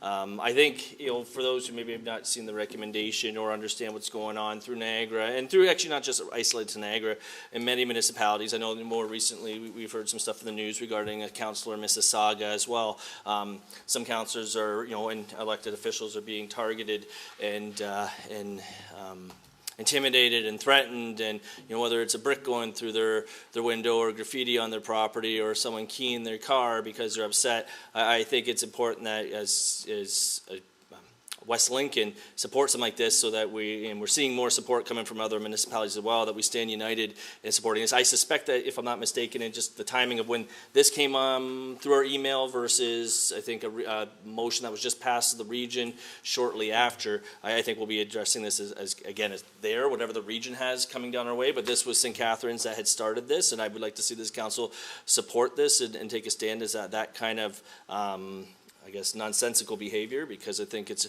really disenfranchises the whole institution of democracy when you have people out there behaving that way and really discouraging. If people look at the job what it is, and they certainly, we hear it all the time from different variations. Anyone who actually looks at what we earn from this, we're certainly not doing it for the paycheck. We do it because we have pride in our community, and we do it because we want to be a part of making our community better. And I think when you see actions that take place across the region, that discourages people who are going to put their name forward in the future and what those people are going to bring to the table. If anything, that kind of puts each municipality at a standstill, because it's not standstill, sorry, at a disadvantage of what that person or individual might actually be able to do to better that community. So I would like to see this council support this. I think it's an easy thing to support. And again, I don't think this is anything that needs to be laborsome in debates, but I'm open to, if anybody has questions or comments, more than welcome. But again, I would ask that when the time comes to vote, I'd ask for a recorded vote, and I'd ask that we support this. So thank you, Councillor Wright, for bringing this recommendation forward. Councillor Yonker, then I got the mayor. Yeah, basically, Councillor Riley and everybody else is right. But I don't think we need a special law for this. I think it is already in our charter, is in our laws. Nobody should be harassed. Nobody should have bricks thrown through their window. Nobody should have anything of their personal property damaged because of their job or what they do. So I don't disagree with this. I just don't think we need another law that we already have in place. So that's why I will not be supporting it. Not in the fact that I disagree with the sentiment. It's just we have laws in place already. They do that. We don't need anything extra for it. That's all. That's why I'm not going to be supporting it. But we are not to harass anybody. We are not to throw bricks through anybody's vehicle, car, house, or damage any property. So those laws are already in place. So to me, it's redundant, but it is a good cause. But I won't be supporting it because the laws are already there. Thank you, Councillor Yonker. Mr. Mayor? Yeah, so I'm kind of curious because maybe I'm missing something, but I don't actually see the resolution. Like, I don't know what we're endorsing. There's support their resolution adopted. It's just there's ... So I guess received and for information, or what do you ask? I don't know if Councillor Riley had a ... Well, no, like generally speaking, when we have something like this, we should actually see the resolution at St. Catharines. It's on page 210 and 211. Oh, okay. So that's. You want to flip to that quickly, Mr. Mayor, to take a look at, or is that it's the last two pages of the agenda? Okay. So then, thank you for that. I just want to make sure that we knew what we were for, and of course, yeah, these things are motherhood and apple pie, unfortunately, and this is I will be in favor of supporting it in principle, of course. There is a couple of challenges, and unfortunately, I think what we see at the municipal level is something that is being generated largely at a provincial and a federal level, and politics is gotten to a very low state. I think it would be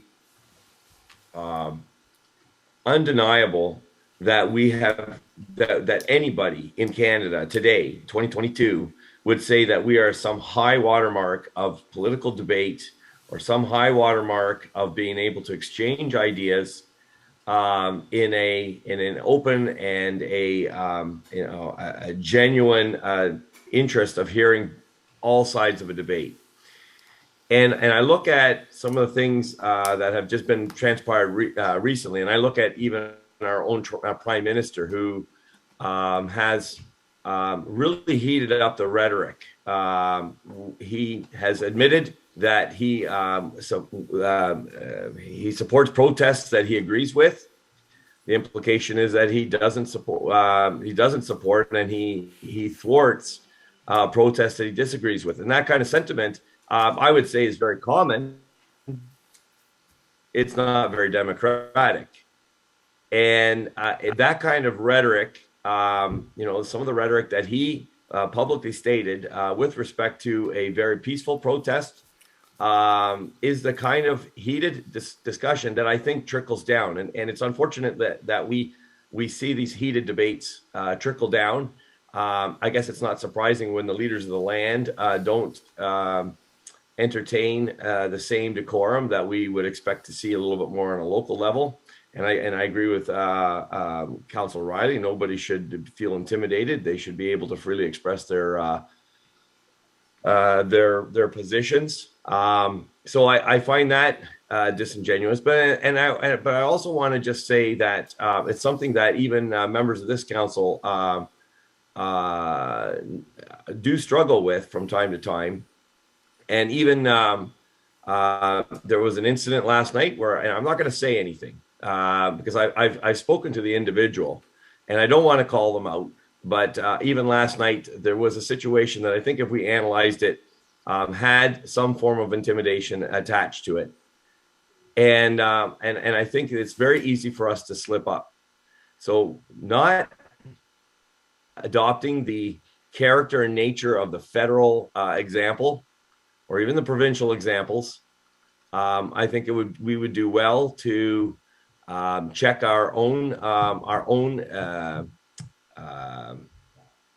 notes and allow for differences of opinion, especially ones that we certainly don't agree with. But as part of the public discourse, and understand that each one of us is accountable to our electorate, and municipally speaking, anyways, only 6 or 7 short months away, we will be held accountable to that electorate. And then when those votes are taken up, that we abide by them, and we entertain in a civil discourse all sides of every debate, and we vote, and we accept those votes, and we don't bully or intimidate. So I will be supporting this because I think it's motherhood and apple pie. I don't think it's actually a new law. I think it's just motherhood and apple pie. It's unfortunately we have to state it, but so those are my comments, Mr. Chair. Thank you, Mr. Mayor. I'll go to Councillor Riley, and I have a few comments. I don't know if anybody else would like to speak to it. Just raise your hand. I got Councillor Rayner, and then I got Councillor Ganan. So I just wanted to explain just real quickly, because I don't think members of council had a chance to read this. And so again, this is certainly not making a new law. I'm going to actually just read this so that we're aware of. I'm going to scroll through the bottom part, because I think that probably helps give an idea of what the ask is here. Therefore, be it resolved that we, as the City of St. Catharines, this is referring to us just endorsing the resolution, anyone watching who's not sure why I'm saying that, call on the Niagara region and all lower area municipalities to add their support, again, not a law, add their support to condemning these acts of violence, harassment, intimidation against elected officials and government employees. So this is not just for elected officials, this is also for government employees. And then be it further resolved that, and this motion says that we endorse the work currently being done by the Federation of Canadian Municipalities, FCM, with the express intent to end harassment against politicians, as well as FCM's commitment toward gender parity in Canadian politics. And then finally it says that we endorse that the continued work by the AMO with its We All Win campaign, which aims to encourage the upcoming 2022 municipal elections include a variety of candidates of different genders, ethnicities, sexual orientation, ages, races, and abilities. So again, I'm not too sure why there be any hesitation on this in any capacity, to be honest, but everyone's entitled to their opinion, and I guess, and maybe their concern behind what condemning such awful acts of what's being targeted towards, municipal employees and elected officials, but I guess that's their right to oppose this. I didn't think this would be a long discussion, so I just wanted to verify that in case there was a misunderstanding, because I do think at least one councillor wasn't sure what this was actually about. Okay, so I see your hand there, Councillor Yonker. I'll come back to you, because I do have Councillor Rayner. I got Councillor Ganan or Bradrick, I think Councillor Ganan raised her hand. So Councillor Rayner, then Councillor Ganan, then Councillor Yonker. Unfortunately, Councillor Riley did bring up a long one after we just went through a long one, and it's been a long night. I don't know. I'm mixed and confused about this. I kind of agree with Councillor Yonker that we already have laws in place, and we don't condone any of this. And we never have condoned any of this. And St. Catharines has been centered out. I've seen it on Channel 11 where the mayor's car has been spray painted, and one of the councillors' houses was spray painted. And yeah, certainly we don't condone that. But to say that we don't condone it is kind of saying that, well, maybe we do, but I just want to check to make sure you guys don't. And it's kind of weird in a way, because the police have the laws to charge people that do this. Everything is in place. What these people have done is not condoned. It's against the law. they can be charged. And you could say that about anything. We don't condone speeding on the highways. We don't condone drinking and driving. I mean, it just goes on and on. So this to me is yes, it's true. Yes, it's right. And the mayor's right in what he says. And I believe Councillor Yonker's right in what he says. But I don't know the sense of why it was even brought forward, because it already is in place and it's logical. Unless you're a bad guy, this makes perfect sense. So what's your point? Like, okay, thank you, Councillor. I'm going to go to Councillor Gannan. Okay, so we were asked for support by a neighboring municipality, and I think that there's no harm in supporting this at all. In fact, you know, with the press and the social media picking up the negativity of being a member of a council and making a decision or having an outspoken remark, you know, it sort of lends people who might be sitting back thinking, oh, that might be something I want to get involved in, to have second thoughts or negative thoughts about doing that. So I think if we want to encourage, you know, good, solid people who might be thinking about running in the next election to come out and do so, that it kind of behooves us to support a municipality that says, hey, will you support the fact that we think this is important enough to draw attention to? So you know, it is a bit of a no-brainer in terms of course we support it, but they've asked for support, and I think we would look somewhat silly, in fact, if we didn't openly support it. It costs us nothing except for the fact that perhaps all of Niagara will end up supporting people who choose to run forward or people who are in positions in municipal government that somebody may disagree with. So in any case, whether you're an employee or whether you're sitting on a council, you deserve to be supported, and so does our neighboring municipality. Thank you. Mr. Chair. Thank you, Councillor Gannon. Councillor Yonker? Yeah, thanks, Councillor Riley, for reading that out there. So we're not asking for a new law. We're just supporting that, and I have no problem with that. So appreciate the discussion, and I think we can move forward and vote in favor of this, because it really, we all would support this anyway, so let's not make it complicated. Thank you. Thanks.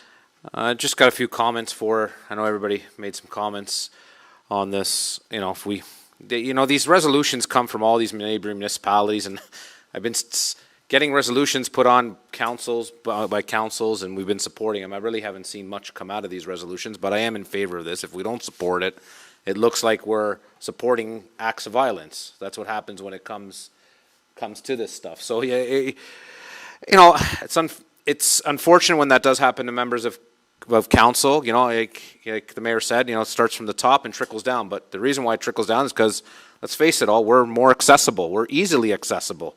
We're the pawns on the chessboard, is the way I call it. We're the first line for someone to get their frustration and get to the top, right? So it comes with the job, and it's not good. And you know, it's happened to me in the past, and it's not a good feeling. And I don't think it's happened. Quite sure it's happened to some other members of council, and it's not a good feeling. So you have to support these, because then it looks like we're supporting the violence instead of not seeing what they're saying. So, anyways, thank you for bringing this forward. Did you want to record a vote for this as well? Okay, Madam Clerk. Thank you, Mr. Chair.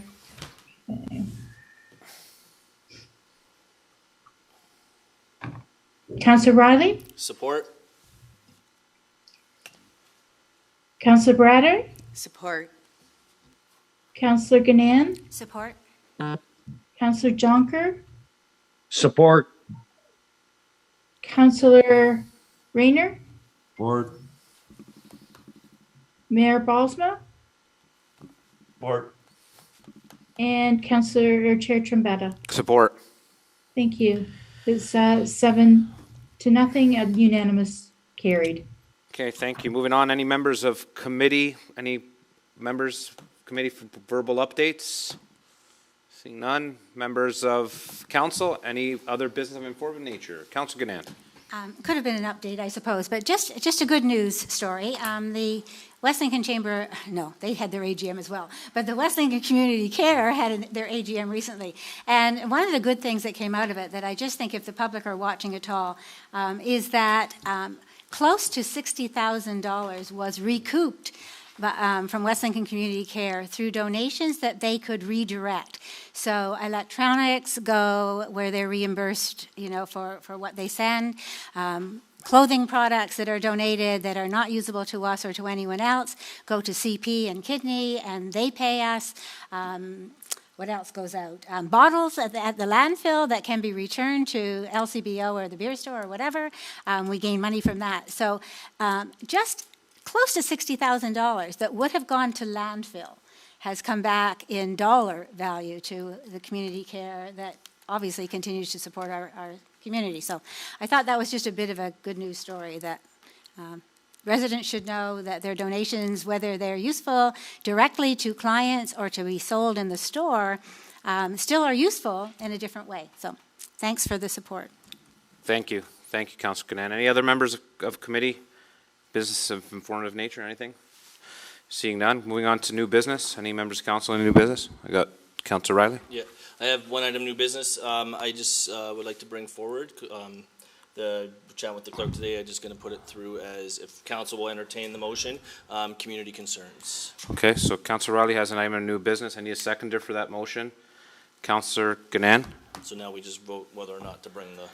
So there's community concerns from Councillor Riley, seconded by Councillor Canan. I need a vote to bring this to the table for discussion under new business. Turning to members of committee. All those in favor? And opposed? Okay, so that does carry to bring forward community concerns. Okay. Go ahead, Councillor Riley. So thank you. So do I need a mover and a seconder now to bring it more fulsome in there? Not because that was just the motion to bring a motion forward. So Madam Clerk.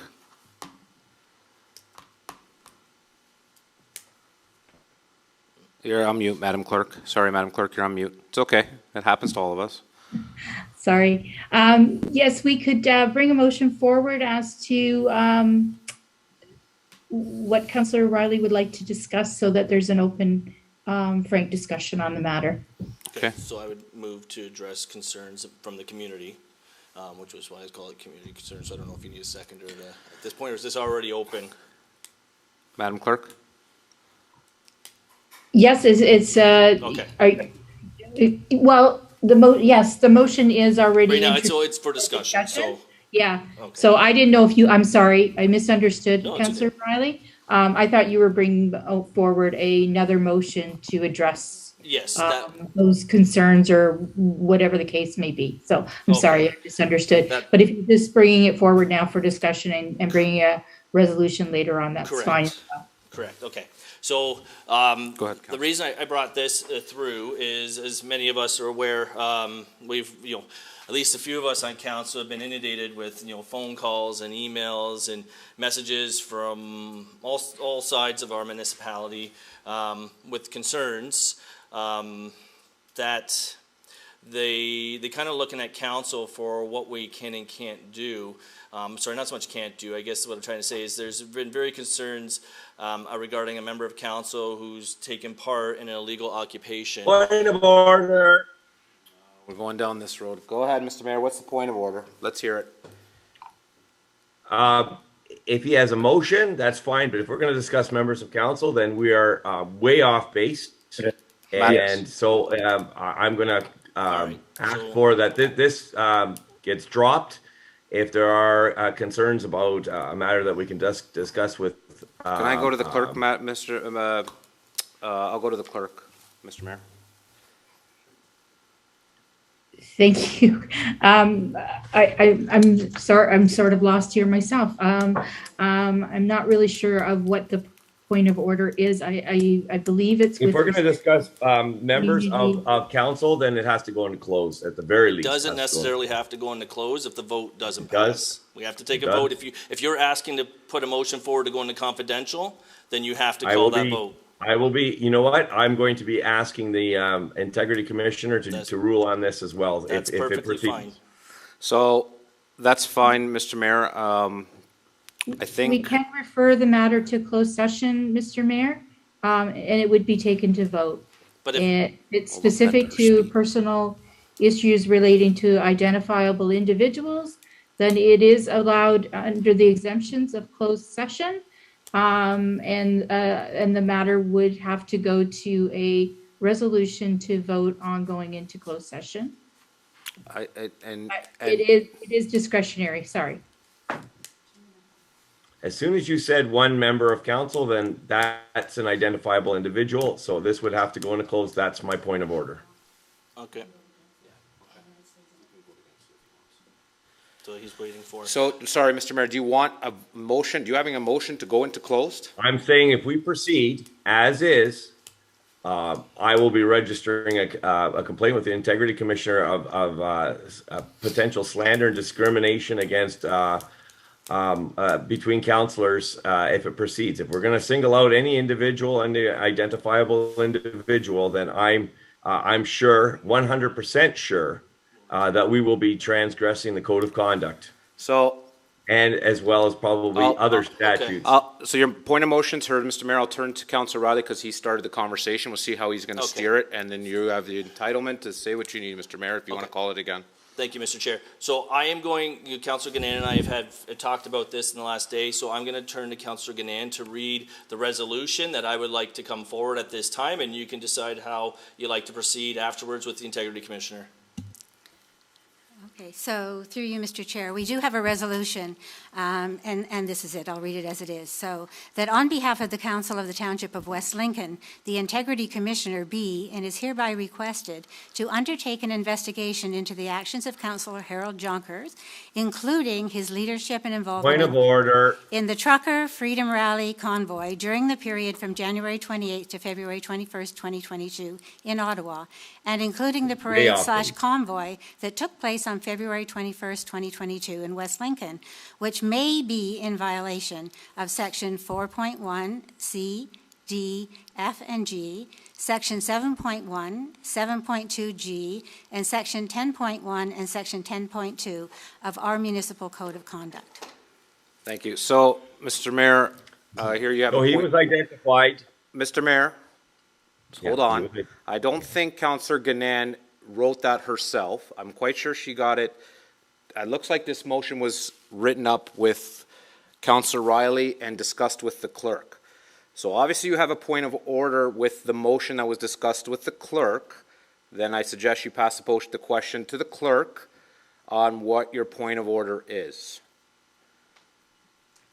Okay, Madam Clerk, first of all, Councillor was identified, so that's part of an identifiable individual, and so they have a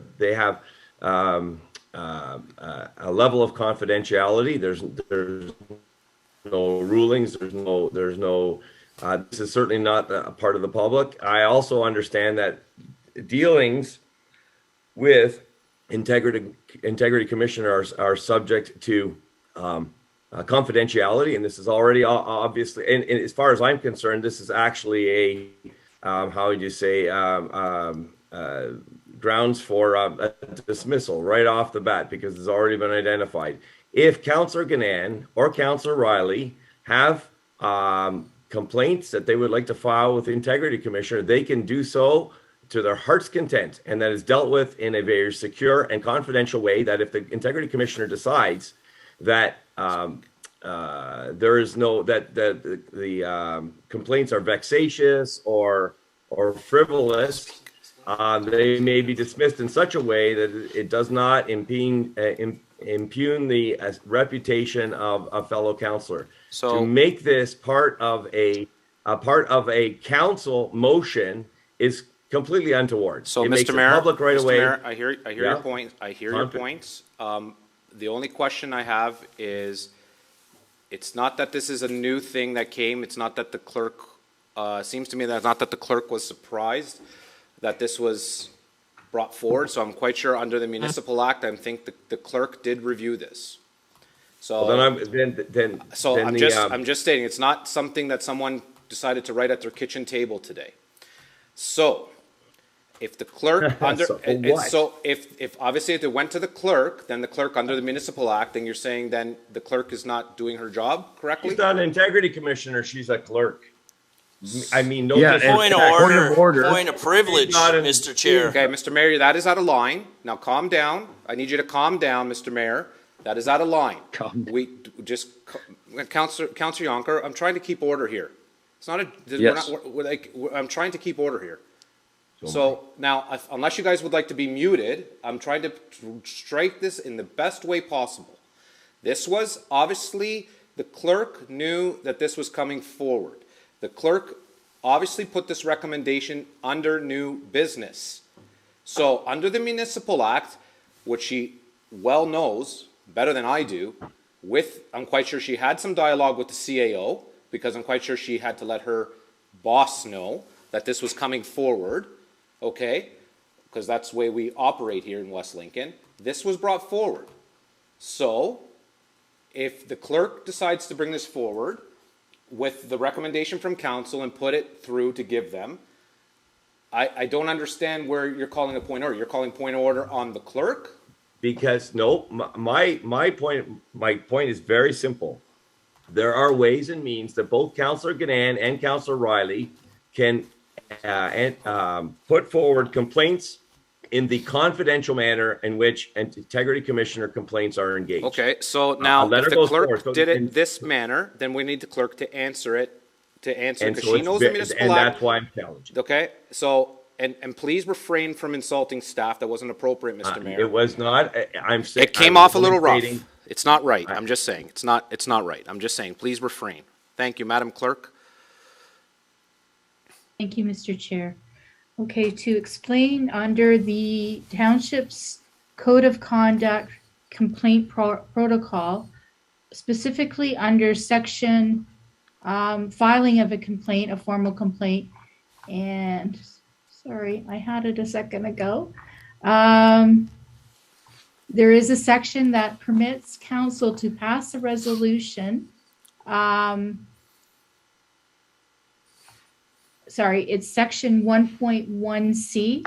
Council may also file a complaint against any of its members of an alleged contravention of the Code of Conduct by passing a resolution requesting the Integrity Commissioner to undertake an inquiry. So that's where she got it from, Mr. Mayor. So where you're saying she's incorrect, she's not incorrect. I'm quite sure this was discussed with her prior to someone just writing it at the kitchen table. So that was the issue that I had, that there was a point of order called. So quite frankly, at the moment, there is no point of order here because we're going the direction of what the clerk is reading through the Municipal Act. No, sorry. Oh, sorry. It's through our Code of Conduct, sorry, through our Code of Conduct. So we had that. Okay, you know what? I remove my point of order. Let's proceed. Thank you, Mr. Mayor. So, Councillor Gannan, you had that motion. Now we need So we have a resolution, but we don't have a mover yet, and we don't have a seconder. So. Okay. We had moved by Councillor Gannan and seconded by Councillor Riley. Comments or questions? And members of council, I'm pleading with you to have. I'd like, if you want to discuss this, discuss it appropriately amongst each other.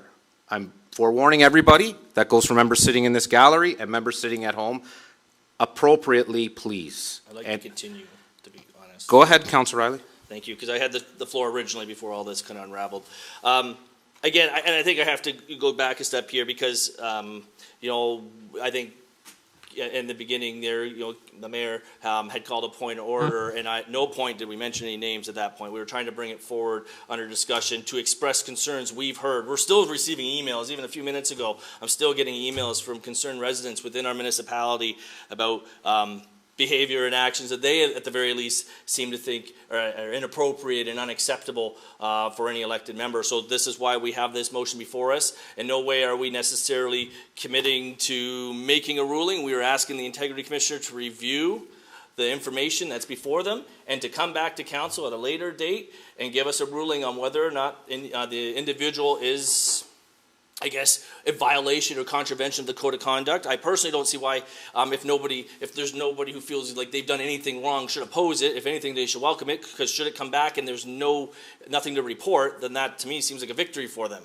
So again, I don't really see what the opposition would be here, but based on the concerns of the community, and we're not talking about a few people, we're talking about hundreds of people who are upset. And we've, you know, even still, if we look at the other day there and what happened in town, you know what I mean? You know, I shared some stuff on social media about people people who were concerned and how they were impacted and who they could contact and information they could pass. And I'm willing to admit that, after talking with staff earlier today too, we acknowledge and recognize that one of the things I was encouraging members of the community to do was to kind of take documentation and pass it to our bylaw, and that they could kind of like investigate and see if they could lay, bylaw infractions. Unfortunately, considering how small our bylaw department is, that is not realistic or feasible, and it would just bog them down. And so staff, and as well as myself now, are of the opinion that that needs to be left in the police's hands to deal with how they felt the situation happened last night. But that was more or less the straw that broke the camel's back of a several week or however many weeks it's been, almost month-long parade of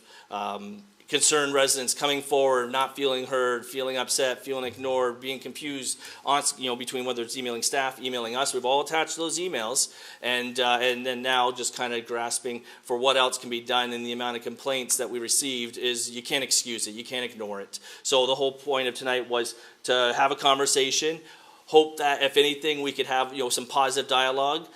Clearly that wasn't going to be the case. So then as kind of more or less as a plan B, we think it was the best interest of the municipality and the corporation of the township, and as elected officials, to hold each other accountable for any wrongdoings we may or may not have done, and let the integrity commissioner take it from there and review it. And if the integrity commissioner comes back and says they don't think that anything's been wrong by the individual, then there's nothing wrong. But if they come back and say, yeah, we find that they're in the contravention of this code of conduct under this clause, then we have council can respond accordingly. And then now we can go back to our constituents and show them, listen, your concern was heard. This is the outcome. I really don't think it needs to be any more explained than that. So Great. Thank you, Councillor Riley. Mr. Mayor, your hand was up, and then I have Councillor Yonker, and then if anybody else would like to speak. So this is, in my opinion, exactly why the Integrity Commissioner is I think that the position is abused. I've said this before, but I'll say it again this time because it's not about me, but it's about these are political discussions. And as the councillor did note, there are people, and I'm fully aware that there are people who disagree with this country is divided, this province is divided, and this municipality is divided. So Councillor Riley is exactly right that you're going to find people who are any decision that we make or any position that we take up, we're going to find plenty of people on that support us and are against us. So what we need to really assess is whether or not there is a if this is a political discussion, and are we using the Integrity Commissioner to silence what is the right of every Canadian to protest peacefully, especially in front of their Parliament buildings or wherever in Toronto at the Queen's Park, the ability to not impinge their right to express themselves. Even elected officials have that opportunity, as we have seen both our Prime Minister, premiers, local mayors take a knee during a BLM protest or any number of other protests that go in place. So we're looking for something that is fair, something that is consistent. The second thing, that I wanted to say is, and Councillor Riley alluded to that, there are people obviously in support. In fact, there were residents lined up in the longest parade ever known to West Lincoln to receive these people who protested on their behalf in front of the halls of Parliament. And so if Councillor Jonker hasn't broken any laws, which he hasn't been charged or fined or anything like that, then what he was doing was legal and right and well within his constitutional and charter rights to do, despite what the public opinion may or may not be, or what our even rogue Prime Minister has undertaken to do by calling out names, not sitting down in good faith and negotiating and taking on the Emergencies Act when there is clearly no emergency. Has certainly been very inconsistent. So this is part of a vigorous political dialogue. And I see that Councillors Ganan and Councillors Riley, by moving and seconding this, and subsequently, however they vote, and anybody who votes in favor of this are using various other means to silence what is a vigorous, ongoing, current political debate in this nation. So I will be vehemently opposed to this. And it's just, in my opinion, it's just part of the ongoing political cancel culture that we just voted on something to eliminate harassment and intimidation, and I think that having the integrity commissioner look into this is part of the intimidation. That's because the process is arduous, and I think that the process is biased simply because it doesn't have an appeal mechanism in it. I've always felt that there's no appeal mechanism. If you know, unfortunately, it's the opinion of an integrity commissioner, and often the people who defend themselves do so at their own cost. I certainly don't have the money to defend any of the integrity commission complaints that have come against me, and I find that the whole position, the whole situation is very, very biased.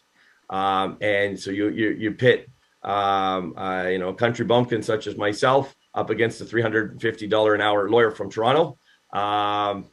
It's never been as far as I'm concerned, it's never been a fair fight, and there's no appeal process. So for those reasons, vehemently opposed, especially since this is a ongoing, vigorous political debate. Thank you. Thank you, Mr. Mayor. Councilor Yonker? Go ahead, sir. Yeah, I'll just keep it short and simple. Saddened to hear that this is the way we want to go here at council, but if it does go forward.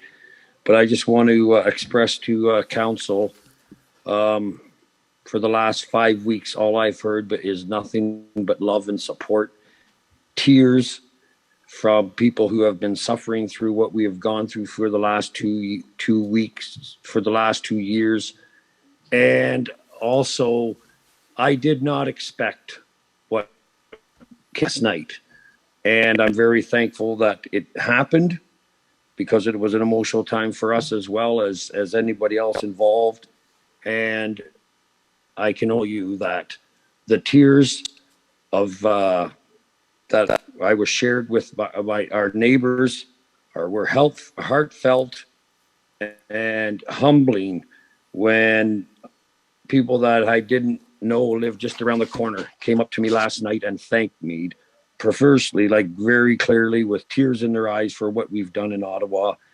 And whatever happens here, whatever the integrity commissioner says and decide if we go this route, it will not change my resolve of what we did, the change we made, the joy I shared with Canadians for the last 3 weeks has been humbling. The support we've gotten has been humbling, and the love that came out of this is unbelievable. So with that in mind, go ahead, vote. I obviously won't be voting in favor of it, but just remember that there's so much joy and love that's come out of this that it's been worth it. God bless you. Thank you, Councillor Yonker. I'll say a few words. You know, I'm kind of on the fence with both ways here. And as a councillor, I support both sides of this conversation. And that's how I've always been. I've supported, I represent both the residents. That's my job to do, is represent both sides of the residents that are asking. I think if the integrity commissioner does come in, because, just to make everybody understand, what I think is happening here is that there's residents that are asking, why haven't we done more? Why haven't we done this? Why haven't we done that?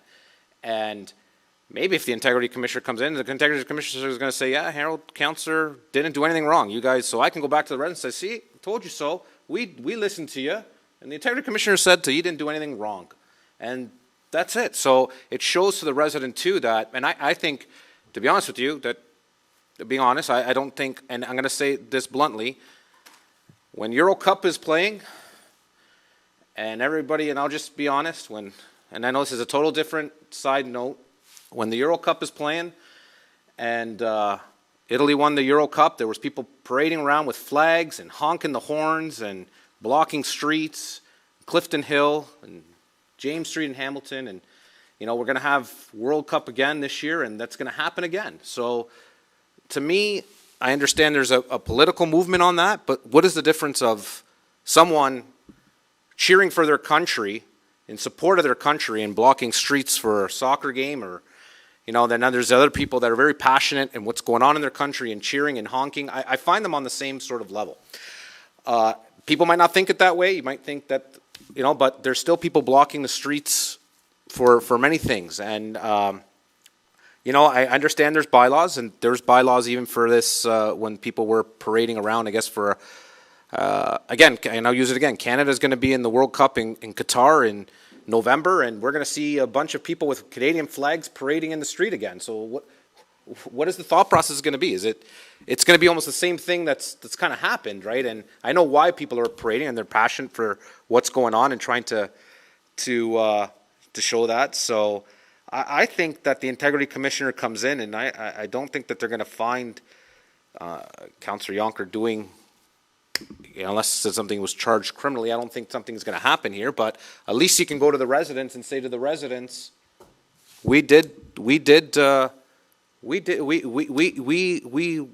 you. There's another side too. You think there's something wrong? We heard you, and the Integrity Commissioner didn't say anything. So I don't see that there's anything to hide or not.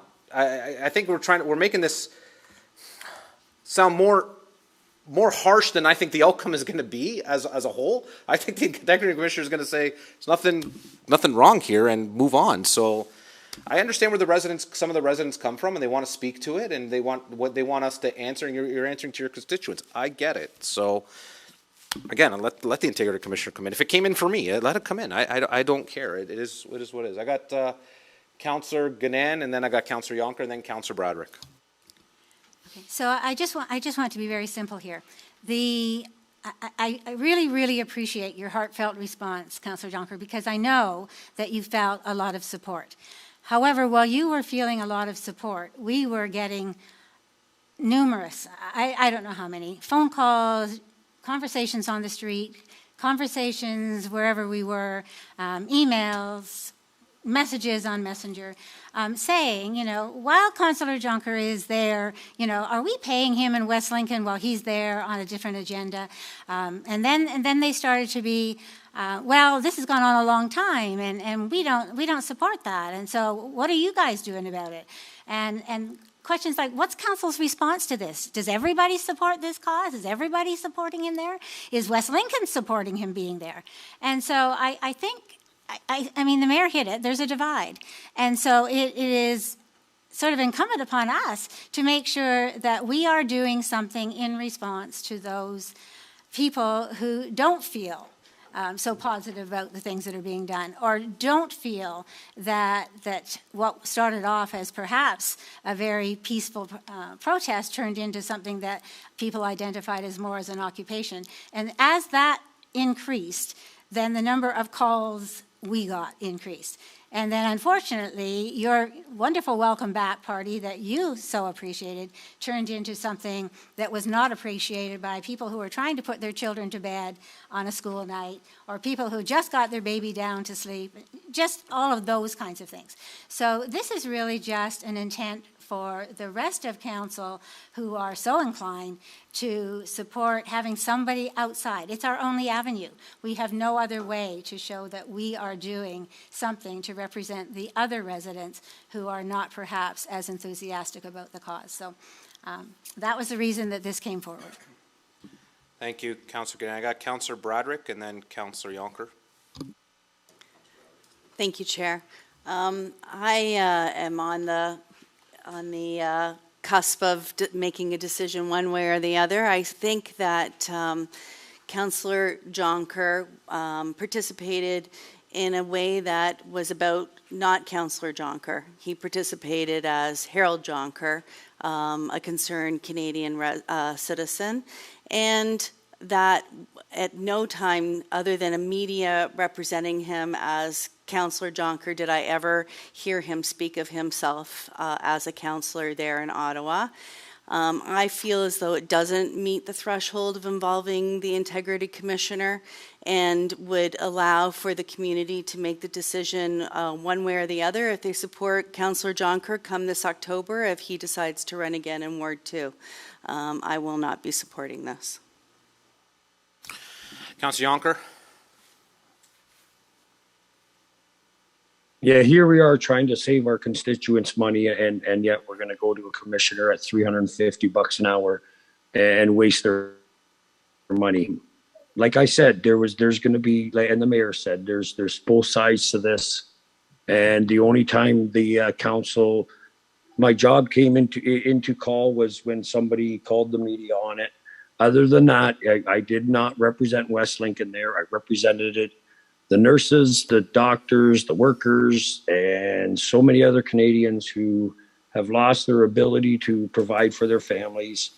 And I did not organize a welcome committee last night. It was overwhelming that it happened. And I'm just, I hope that the rest of the council sees this and we try to save our residents money here and not waste a lawyer's time. That's all I'm going to say. I think we need to just make the vote and carry on. Councillor Rayner? Thank you. I guess I come from a bunch of different angles. I've known Harold now for a few years. I never met him before council. I enjoy him as a person, a very Christian man, a guy that you speak to for 10 minutes and you think you know him for 10 years. Right from the beginning, I really respected Harold. He's just a great guy to talk to. I think he's honest, his integrity is solid, and if he believes in something, then he does what he does. But he does it in a very kind, gentle way, because that's the way the man comes across to me. He's not a violent man. He didn't go to Ottawa to create a big fight. He came to express how he feels. And he was expressing himself through the democratic process. Unfortunately, it got a little carried away and it caused other problems, and the press and everything got on it too. So you got two sides. You got a side that said, well, it never should have happened. And you got another side that said, well, if we didn't go down there, then they wouldn't know how we feel. But what happened yesterday was similar to what happens at McMaster University every fall just before classes start. They have a party, and the party takes off into the streets, and like last year, they flip a car over and do anything else. So the reception that you received, unfortunately, maybe would have been better if it had been out in the country than it was in town, because there'd have been a lot less people that would have been affected by hooting and hitting the horns and all the rest of this stuff. So I kind of side with Councillor Broderick in the sense that we've got budgets tonight where we're trying to save money, and we've already got, and the mayor knows, a lot of expenses because of Integrity Commissioner that we've held accountable for, that we've had to have the taxpayers pay on all the charges that have gone against. So we certainly don't need another one. We're also in an election year right now, so we've only got a few months left to go. So, I mean, to me, I understand both sides. People are frustrated. They don't agree with what happened. A majority of people don't agree with what happened, but the minority of people that did it feel that they're right. So let's play the democratic system. Let's let the people decide if Harold wants to run this fall, and the mayor who is there also wants to run this fall, then let the process to which this country is founded on, and my uncles fought in the war for, was if you don't like somebody, you have the opportunity to vote them out. And let that be as that right now. It's an unfortunate experience. We have experiences in the country sometimes too where people do really annoying things and you get ticked off, like racing their snowmobiles down your property. Racing their ATVs and their dirt bikes and making a hell of a lot of noise. And by the time you call the bylaw, well, it's too late. So town experienced a bad night, and I'm sorry they did. It wasn't meant with malice intent, but we experienced stuff in the country that we don't like either. And sometimes we can't do anything about it either. So I kind of want to, even though that's annoying, I kind of want to let that go. But I do think it should be up to the taxpayers to decide and we're not far away from it, and we don't need more expenses, like Councillor Bradrick said. So I'm not saying what Harold did was right, but what I'm saying is I don't think going in that direction at this time is the right thing to do. Thank you. Thank you, Councillor Rayner. Just want to add one more comment. I think Councillor Yonker did state it. You know, he didn't, and this is where it's tough. He kind of made a point to me just in his comment. He didn't call the rally. Someone put it on a social media platform and said the trucks are coming home, and people went outside. If it was the other way around, it's kind of tough. I understand, because you know what, but someone went on social media and just said the trucks are on their way home, show some support. Who was not a member of council. I didn't see that it was Councillor Yonker that did it, like you said, unless I'm wrong. I don't know. I'm not a big social media person, but I'm thinking that's what happened. But if someone puts it on social media tomorrow and say support the trucks as he drives through it, is he in trouble? Well, no. Why should he be? Like, I don't. Again, I think Councillor Bradrick kind of said it. He is representing himself. So I'm just talking. If someone puts it on West Lincoln rant and rave, truckers coming by tomorrow, driving down whatever Highway 20. If he drives through it, is he in contravention? I don't know. We need to, like, I don't have those answers, and I don't think he is. And I'm being honest. I don't. And it's just my thoughts on that. So go ahead, Councillor. Thank you, Mr. Chair. Well, first, if we're gonna, I guess, base our opinions on things we've read and said on the internet, I would challenge that, because there was updates from what I saw that were shared with me with members of the community stating when Councillor Yonker was supposed to be there at 5:30, then it was supposed to be 6, and it was supposed to be 6:30. He was in communication with them. And that was very clear from what was said, which is contradictory to what we're hearing today, as if it's just something he accidentally drove himself through. So that I disagree with. The other thing I have a problem with here is that, you know, we've gone through, and I understand the sentiment. We're concerned about what this is going to cost taxpayers, and I think for the most part we've been pretty tolerant. We've had things, you know, the region's kind of dealt with their fair share of integrity complaints and have had to absorb it, and we haven't had to deal with nearly as many. But that being said, when you look at like what we have going forward, we have, and I'm going to try to be careful how I phrase this because we're kind of in the open here, but what our last experience with our last council integrity commissioner process, the integrity commissioner was very clear that when you are elected and you are a representative of the community, that's on you 24/7. Whatever you say and do and behave doesn't matter. You're not, even if you are invited as an individual, you are still, you owe, even if I read here, that you are to recognize that you are you have as a representative of the township, and that you owe the duty to loyals of residents at all times. You don't get to pause. You don't get to say, hey, listen, I'm not going to be a councillor right now. Right now, I'm just going to go do whatever I believe in or whatever I think is right, even if it's contradictory or not in the oath that we've even taken to go into office. So to me, I feel like we're kind of playing double standard here. We're at one end, we held one councillor accountable, and the other end we want to turn a blind eye to because he is generally a really nice person. I think what happened in the beginning, his heart was in the right place. I think he went there when it was still a protest. That quickly got out of control, and it was no longer a protest. I think a lot of people wouldn't be of the mind that, like, okay, what he was doing as a councillor was probably what he was doing as an individual was in contradiction of what he should have been doing as a representative. But even if you look past that and say, okay, he's going there, he's protest, what's the big deal? I know our mayor has gone to protest as well. And so I don't think my problem's ever been with people who protest. They have a right to protest. The problem is when they start becoming the face of the protest. And I would dispute the innocent factor here, because this is not someone who just went there to protest. This is someone who went on news outlets. I'll name one. Fox News was one of them that comes to mind, and didn't speak necessarily peacefully, but said, which is one of my reasons for having concerns, said that they weren't coming back until basically they got what they want, which was either the prime minister to resign and mandates to be lifted.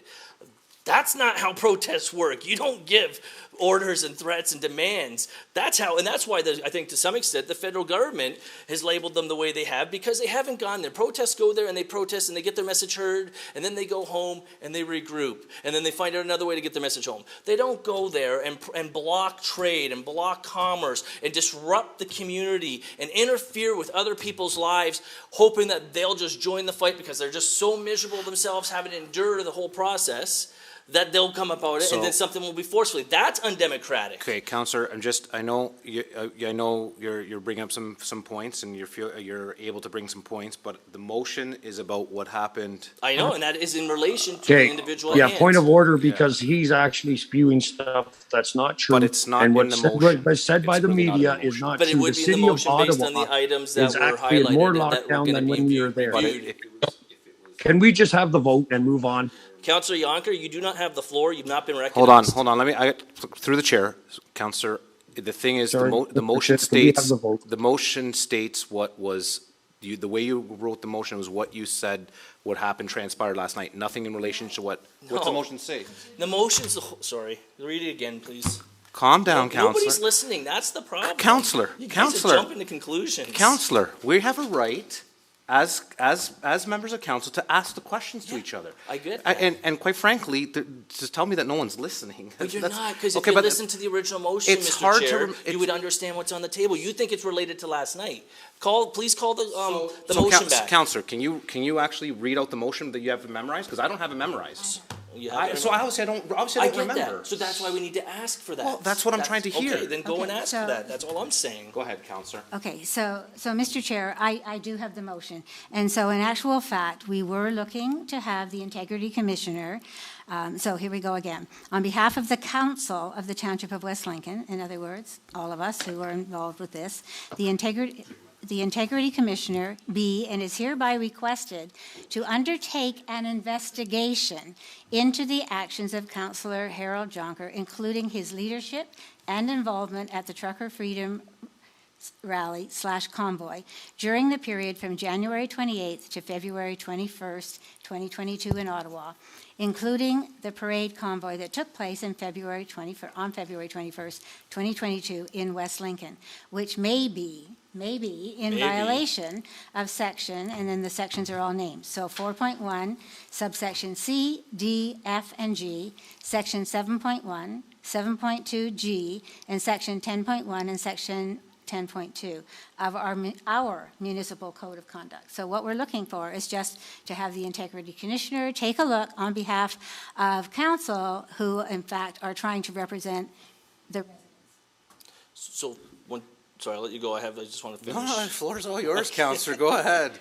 Well, no, Okay, but like point of order, can we just have this voted on and move no, on? you don't have the Because- floor. You don't get to Yeah, interrupt me. point of So I order, call it I'm point of asking Mr. privilege. Chair. Okay, please. Mr. Chair. So he still had the floor, Counselor Yonker, before you went to you, so I'll let him speak one more time, and then if you want, you can call the question.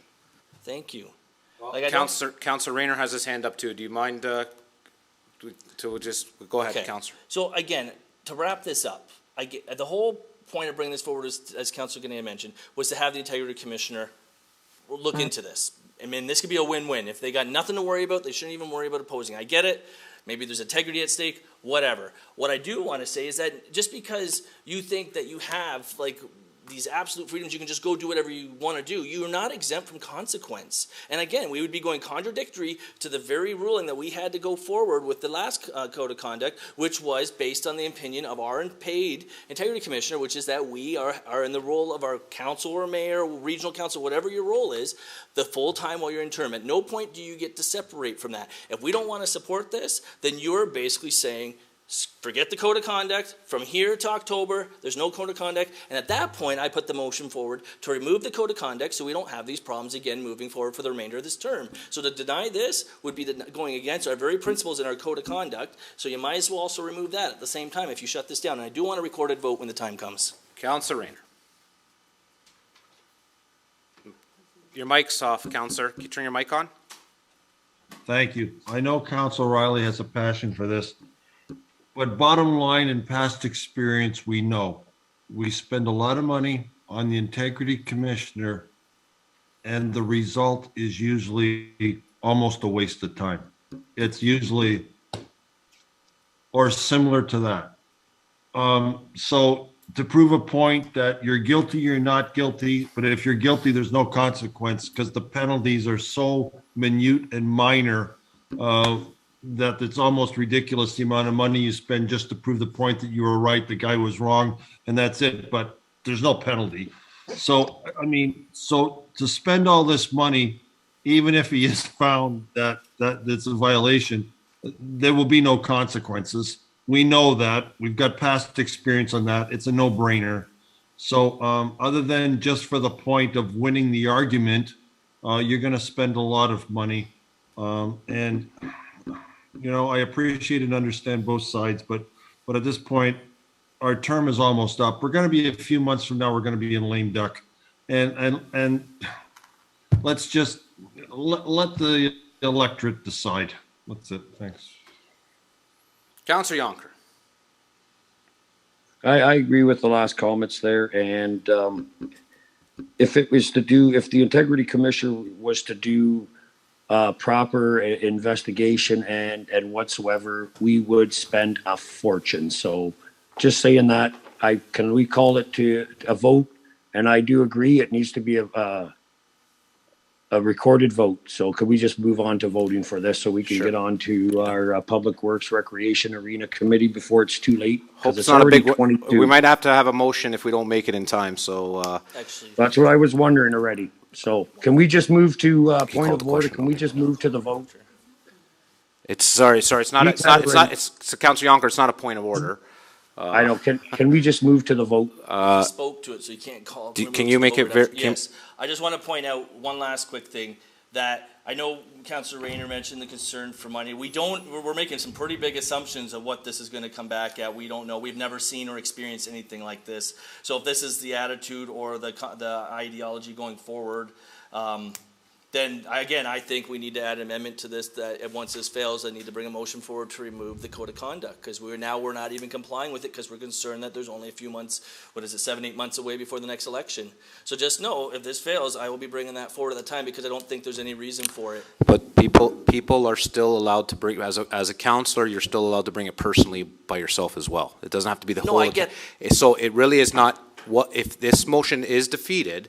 It's because it's coming from the whole of council. I agree. As a council, as elected officials, you're allowed to implement one itself. So it doesn't mean that we're not following the process of the code of conduct. Well, it means but you as an individual to file one individually. You're referring to like someone in the community can still go forward with the. Or you can file one against another councillor yourself as well. Yeah. So, anyways, Councillor Rayner. Yeah, the only thing is if you do go to the Integrity Commissioner, you realize that we only have a few months left and it takes a while for them to do their stuff. They may not even have the answer before the fall. I mean, this stuff isn't quick to start with and time it's a running clock right now. So there's so many things just to prove a point at the end of the year. I'm just not sure it's worth that kind of an expenditure really for what it's going to prove at the end. Okay. It's only 60 days. Madam Clerk.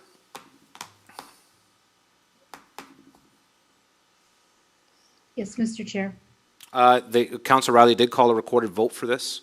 So if you could call the names out, please. Yes, I can.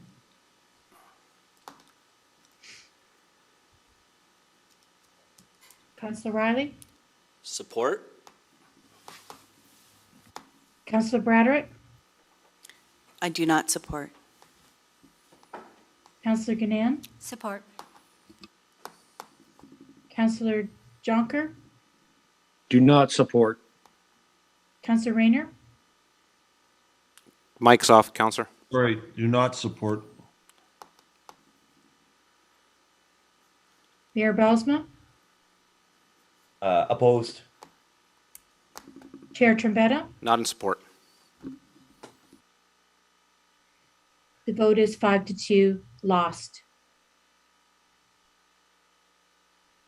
Okay, that sums up. Do we need a motion? Is it a long public works meeting? Do we need a motion to go past 11? Yes, Mr. Chair. We do? Only just to be safe so we don't have to go in and out. Okay. So I need to close this meeting first or just put it before? We'll close this meeting first and perhaps do it at the beginning of Public Works. Okay. Do what? Do you gotta go just a motion to go past 11 o'clock, Councillor Yonker? Okay. Okay. So there's no more confidential matters, so I'll adjourn this meeting at 10:48. Or 10:46 on my computer, whichever one. I got on the wall, it's 10:48 on my computer, it's 10:46. 10:46. I'm going to ask that we take a 5-10 minute break to go to the washroom. Yeah, can we take a 5-minute break, if that's okay, with WeStream as well? Thank you. Thank you. 5-minute break? Yep.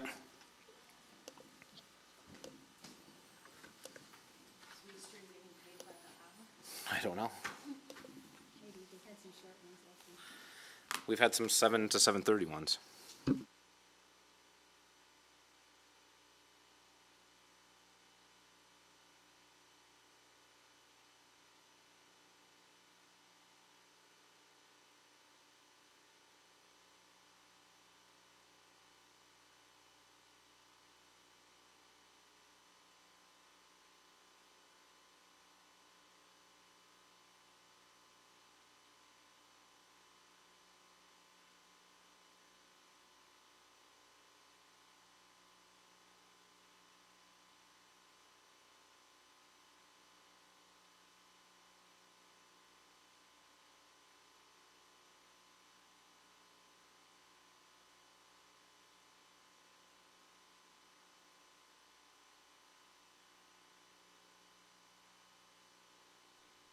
Hey, stay awake.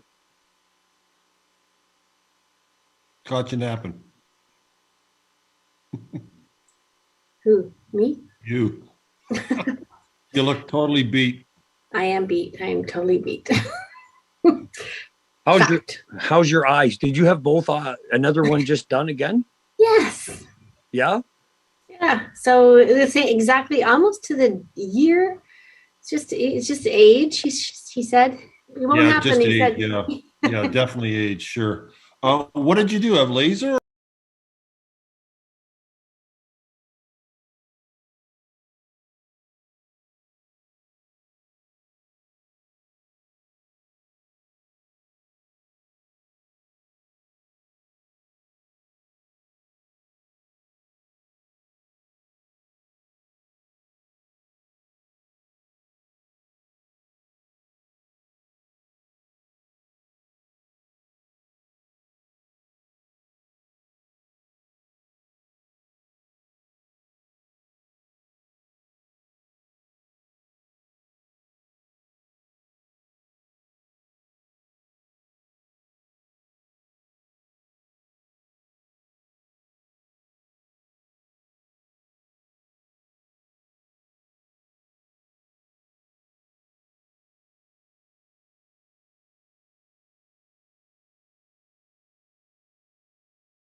We can't wait. We've only got 8 minutes left.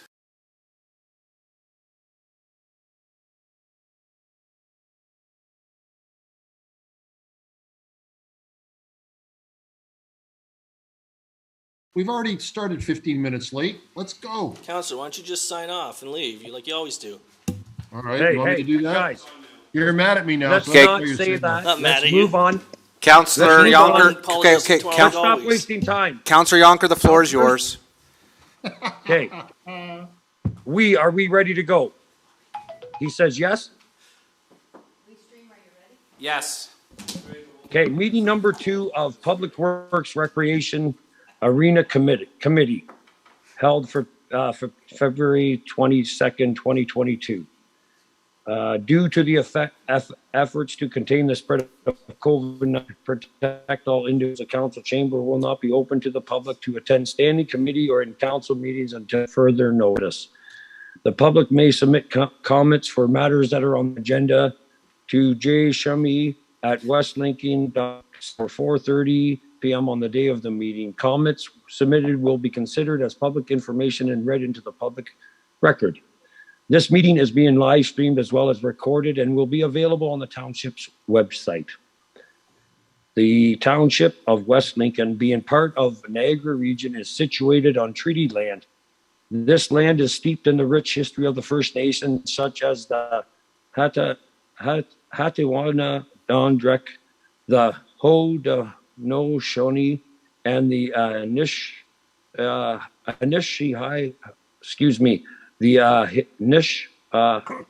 Anishinaabe, including the Mississaugas of the Credit First Nations. There are many First Nations, Métis, and Inuit people from across Turtle Land that live and work in Niagara today. The Township of West Lincoln, as part of the regional municipality of Niagara, stands with all Indigenous people, past and present, in promoting the wise stewardship of the lands on which we live. Is there any change in order of items on the agenda? And I think that's where we'll have the motion to move forward past 11, clerk. Yes, that's fine. Councillor Jonker, I need a mover and seconder to go beyond the hour of 11. So can I have a mover? And can you please speak it out because I can't see everybody's screen? And so if I have a mover for that. I'll move it, Shelley Braderick. Thank you, Shelley Braderick. Councillor Braderick. The mayor has his hands Seconder. up. The mayor had his hands up. Don't speak all at once. Mayor Bill. I'll second that, please. Okay, I'll second that. thank you. I want a recorded vote. Okay, thank you.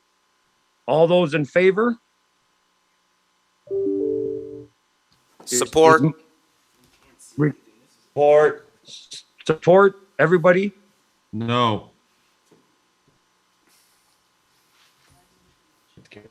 Can we take every vote and separately as a recorded vote? Or can you see everybody, Joanne? Madam Clerk? If you raise your hands, I can see you. Please again, thank you. Yes, everybody has voted except carried, except Councillor Rayner has not provided what your response is lost. Past my bedtime. Okay. So We'll it's carried, Councillor Jonker. Very good. So let's very- change in order of items on the agenda. I see none. Disclosure of pecuniary interest and or conflict of interest. Please state if you have none, if you have any. Hearing none, we move on. There's no appointments or presentations. Are there any people in IT that wish to speak to anything a member of public? And Councillor I hear Yonker. none. No, we have no one present, nor did I receive anything, Councillor Jonker. Okay, so that's two as well answered. So then we'll move on to consent items. Number 7.1. Recommendation that, so this is item PW06-12, that the Public Works, Recreation, and Arena Committee hereby approves the following consent item agendas. There's items 1, 2, 3, and 4. are hereby received for information with the exception of items, and I'll read them out. Number 1, West Lincoln Public Library Board minutes of January 14th, 2022. Information report number PW-02 2022 20 regarding the 2022 Water Distribution System Annual Report. Number 3, information report number PW-03-2022 regarding the 2021 Water Quality Annual Report. And number 4, information report number PW-04-2022 regarding Township of West Lincoln 2021 DWQMS Management Review Summary. Is there anything that somebody would like to pull? Please speak out if you want any items pulled. Number 4, Cheryl Gannon. Thank you. I was going to pull that one as well. Any others? So we are going to pull number 4. And do we have a mover to accept items 1, 2, and 3? I'll move it. Councillor Broderick. And a seconder? Anybody in chambers want to put up their hand? Thank you. We'll do Councillor Trombetta. And can we call the vote? All those in favor? I see 4 in chamber. I vote yes. The mayor votes yes. And Councillor Rayner votes yes. Okay, that's so. Councillor get pulled number 4. Would you like to speak to that? Yes, I would. Thank you. Just very briefly, I have pulled this each of the years I've been on council after having the training that followed the Walkerton issue. And so I really just want to commend staff once again. I think the residents of West Lincoln can be... I can't hear anything all of a sudden. It might be yours. I'm just saying that residents of West Lincoln should be reassured that they have really good quality water. And yeah, can you start over, Councillor Gannon? I missed that. Okay, I'll start again. I have pulled this each of the years since I've been on council and have been to the training regarding the situation in Walkerton and find it very alarming that we as members of council actually are the people responsible if we don't have good water supply. So I have made a point each year of thanking our staff, who usually are present, for the really good job that they do. There were no issues. They got an excellent grading on the report. And we can be thankful as residents of West Lincoln that we have good quality drinking water, whether it is coming from the pumping station directly or whether it's being trucked from our local truckers. It's really good quality water. And that's it. Thank you. Thank you for that, because that's what I was going to bring up too. So I appreciate that. So do we need a motion to accept number 4 then separately? Correct? Can I get a... I'll second that. If Councillor Glenn pulled it, that'd be like the mover. Yeah. I'll second that. Okay, thank you. All those in favor?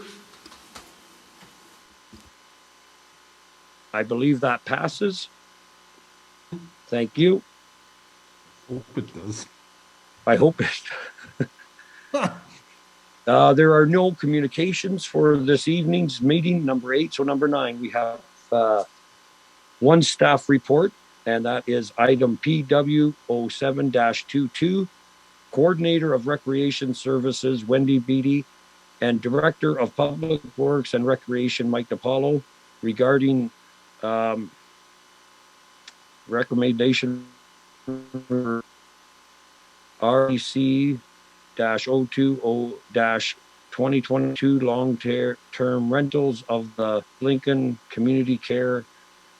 Community Rooms for Youth and Child Care Services. So the recommendation is 1, that REC 2-22 regarding long-term rentals of the West Lincoln Community Cares, the WLCC Community Rooms for Child Care Services dated February 22, 2022 be received for information, and 2, that this policy decision be included and considered when the Township of West Lincoln statistic plan is reviewed and updated. Do I have a mover for that? I'll move it, Mr. I think Chair. everything's freezing on. I'll move it, Mr. You have Chair. a mover. Everything. Thank you, Councillor Riley. I'll second that. Seconder. All right, I'll again Thank speak you, to it, Mr. Chair. Mayor. Can you hear me? Yes, go ahead. All right. Yes, I can. Thank you. So this is in response to, just to kind of refresh everyone's mind. I can't remember actually, his price is in here, November 15th. If we recall, I think it was an item of, maybe even a new item of business at the time. We had asked staff to look into other uses at our community center, and as, you know, someone like myself who's always on the look for, you know, passive income or revenue opportunities for the municipality, I thought this would be a really good fit for it at the time. I appreciate the amount of work the staff put into coming back with this, and I certainly agree with the outcome here, which is that this should be recommended and included in the next Township of West Lincoln strategic plan, and whenever that update comes and whenever we go through that channel, when that certainly won't be this term, if it's even next term. But I just wanted to reach out and thank staff for just looking into that and putting through that, because I realize it's an extra thing on your plate there, among everything else. And I think looking at the potential concerns that kind of come from why it can't be addressed now makes complete sense, and I know some of those were expressed then, but moving forward,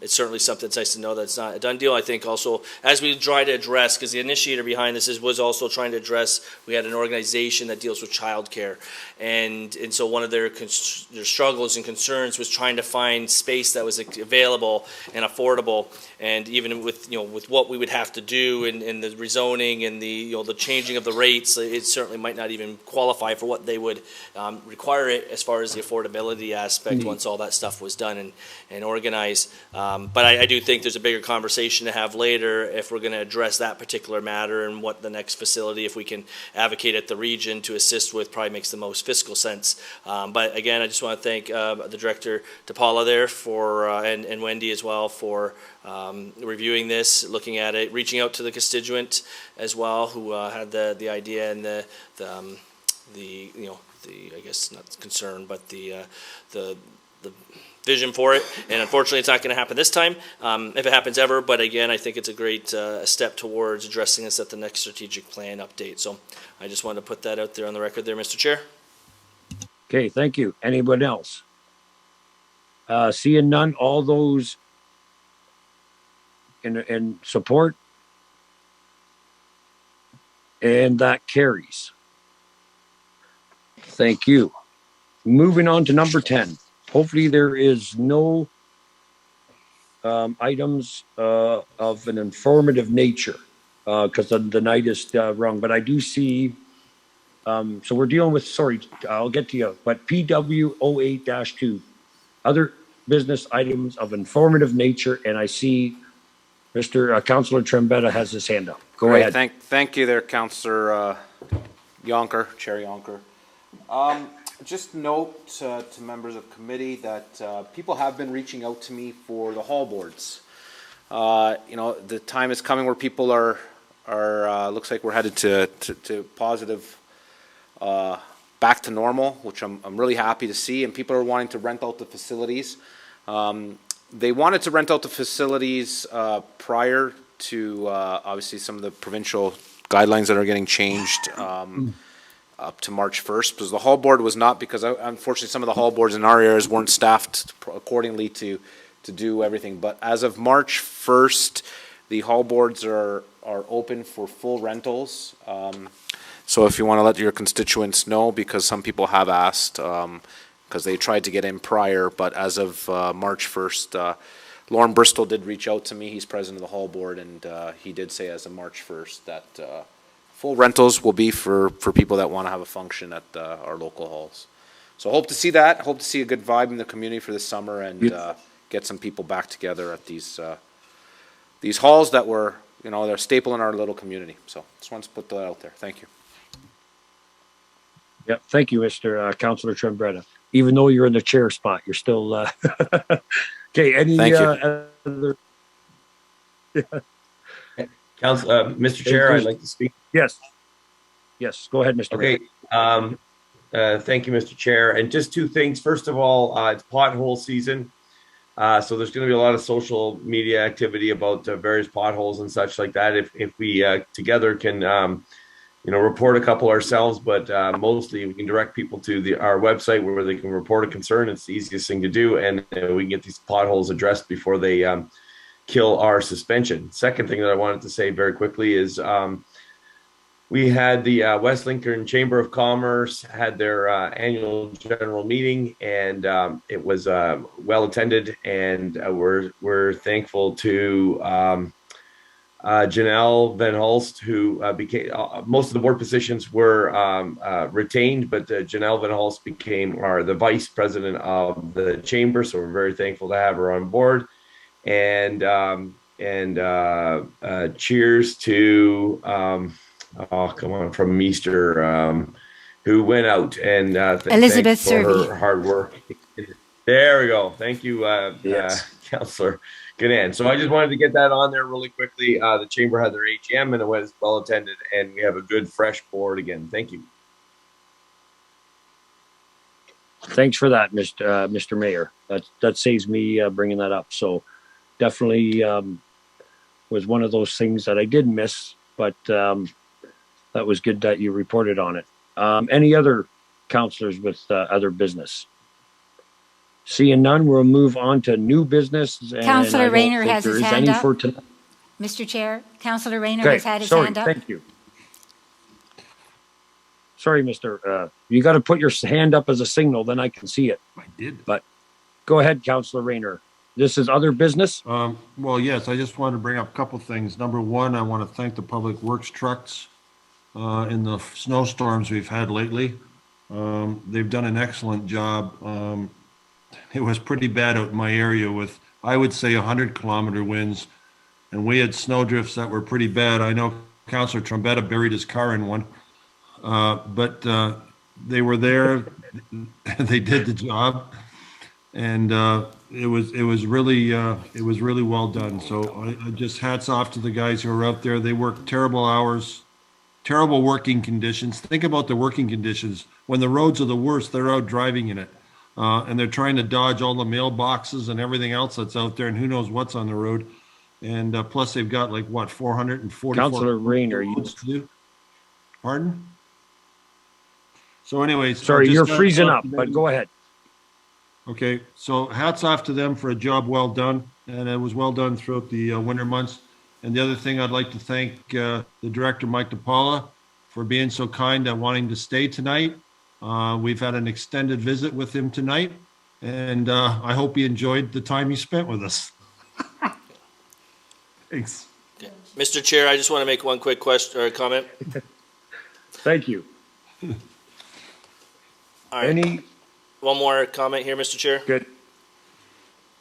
Yes, go ahead. Okay. I just actually want to piggyback off of Councillor Rayner's comments there to staff. I think in terms of what we've had to endure as far as weather goes, I've seen a tremendous amount of positive comments online, and people have reached out to thank staff for basically, keeping our roads as clear as possible. And I think, not enough good things could be said about our public works staff who truly answer the call when they're called upon. And in my eyes, they're the real heroes of the community. Thank you. Agreed. Yes, they definitely are. Thanks for mentioning that. Due to the lateness of our meeting, I'm going to skip number 11. We're going to have no new business. I don't think there's any anyways. Going to go to number 12, confidential matters. There are none. And as chair, I adjourn the meeting at 11. 1-1-1-1-1. Good night, everybody. Good night, everyone. Sweet dreams. Thanks for your patience, and thanks for getting through this little short meeting at the end. Yeah.